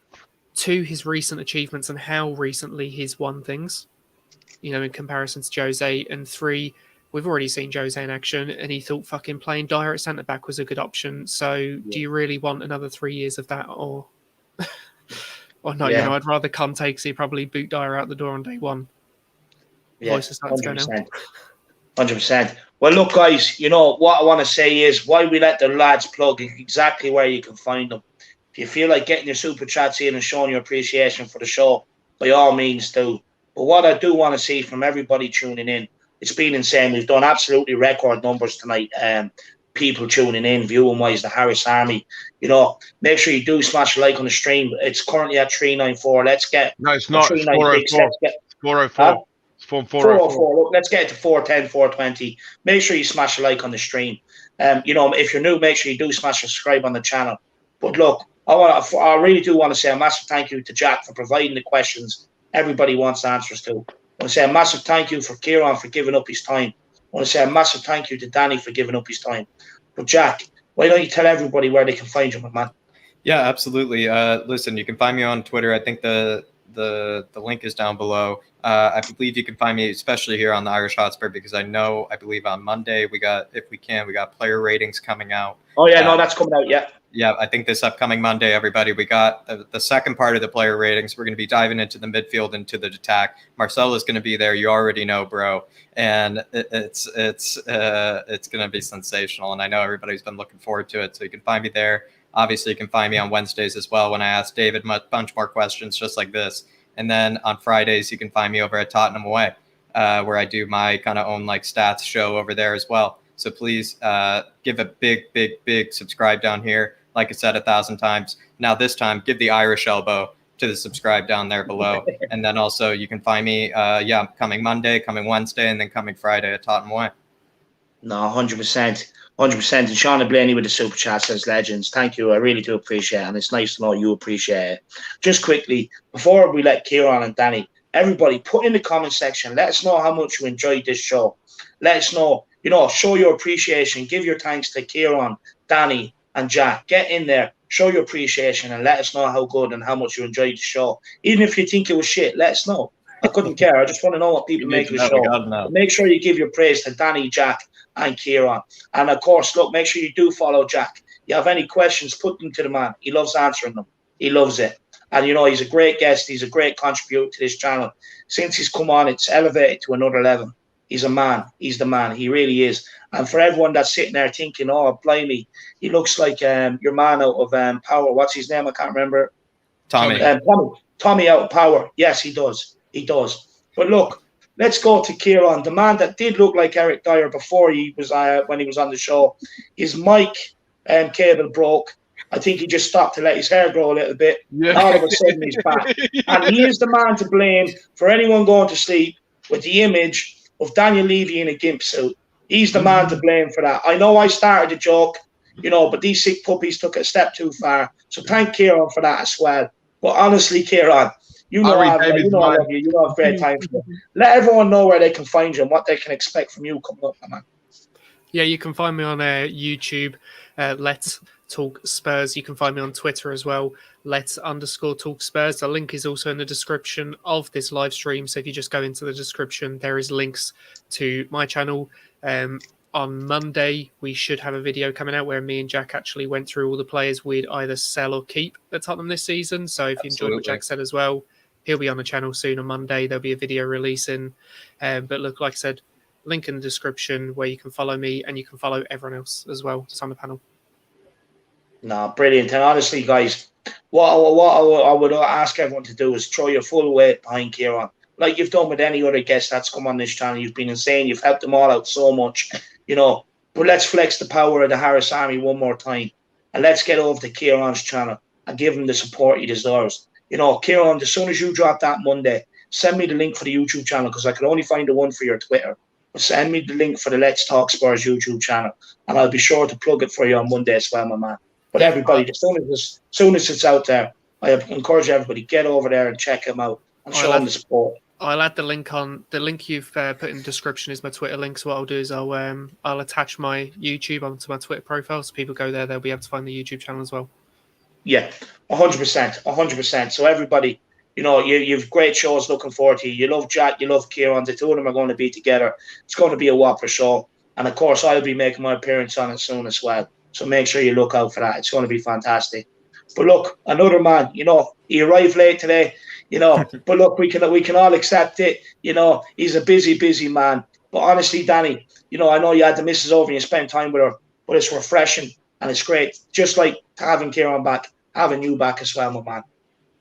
I appreciate it, man. Honestly, it's always good to be here. And yeah, so we've got a channel hopefully coming out before the beginning of the season. It's called In the Box. That's the channel name.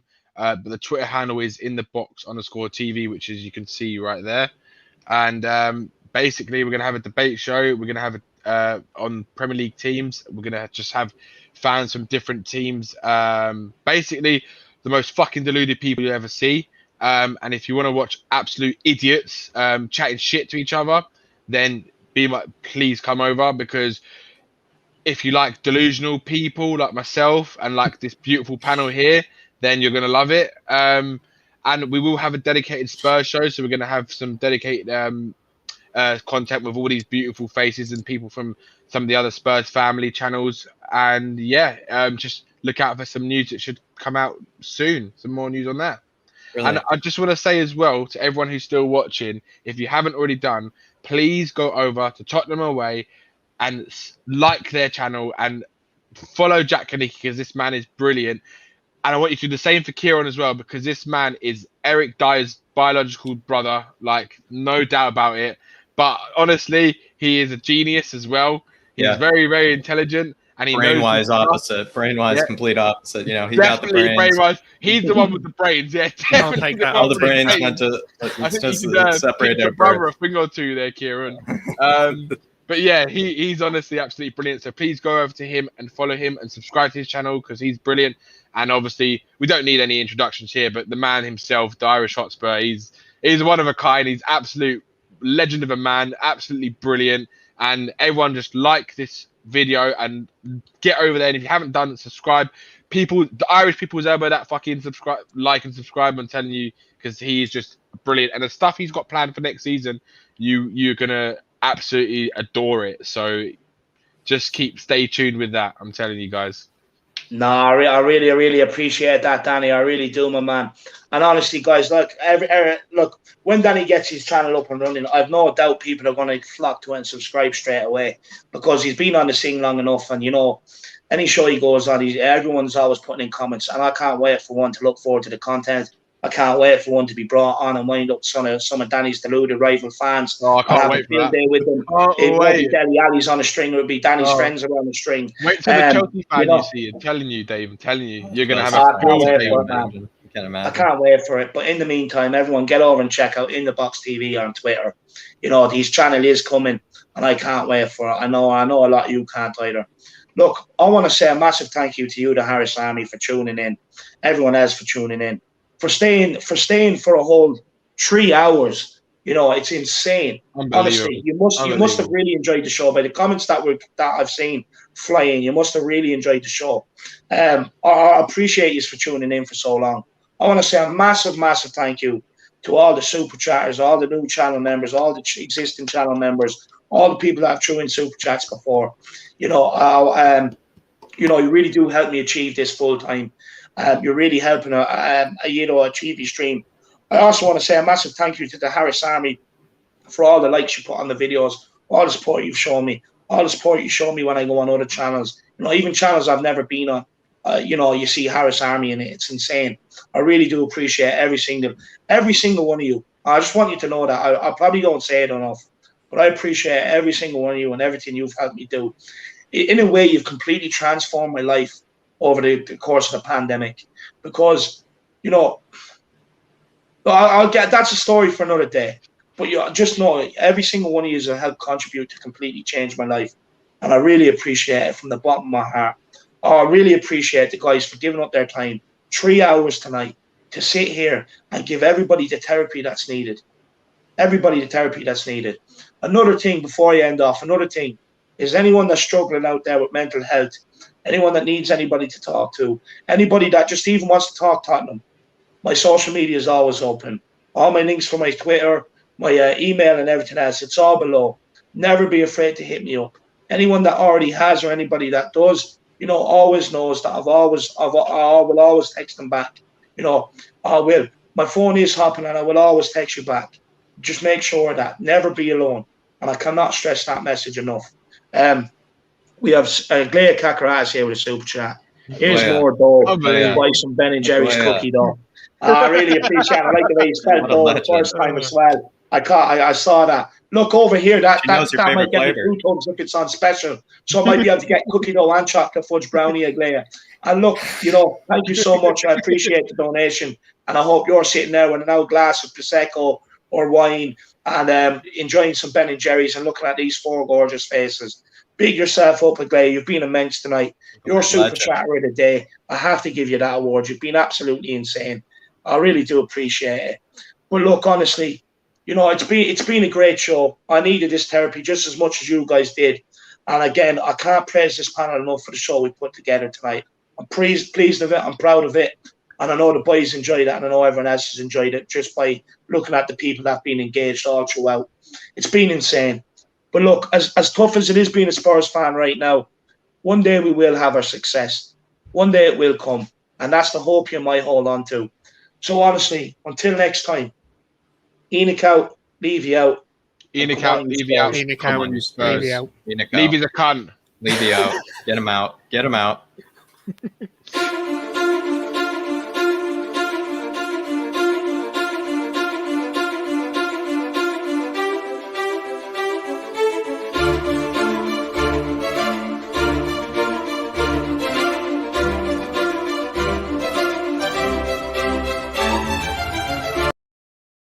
And just so you can get your usual tune on the way out.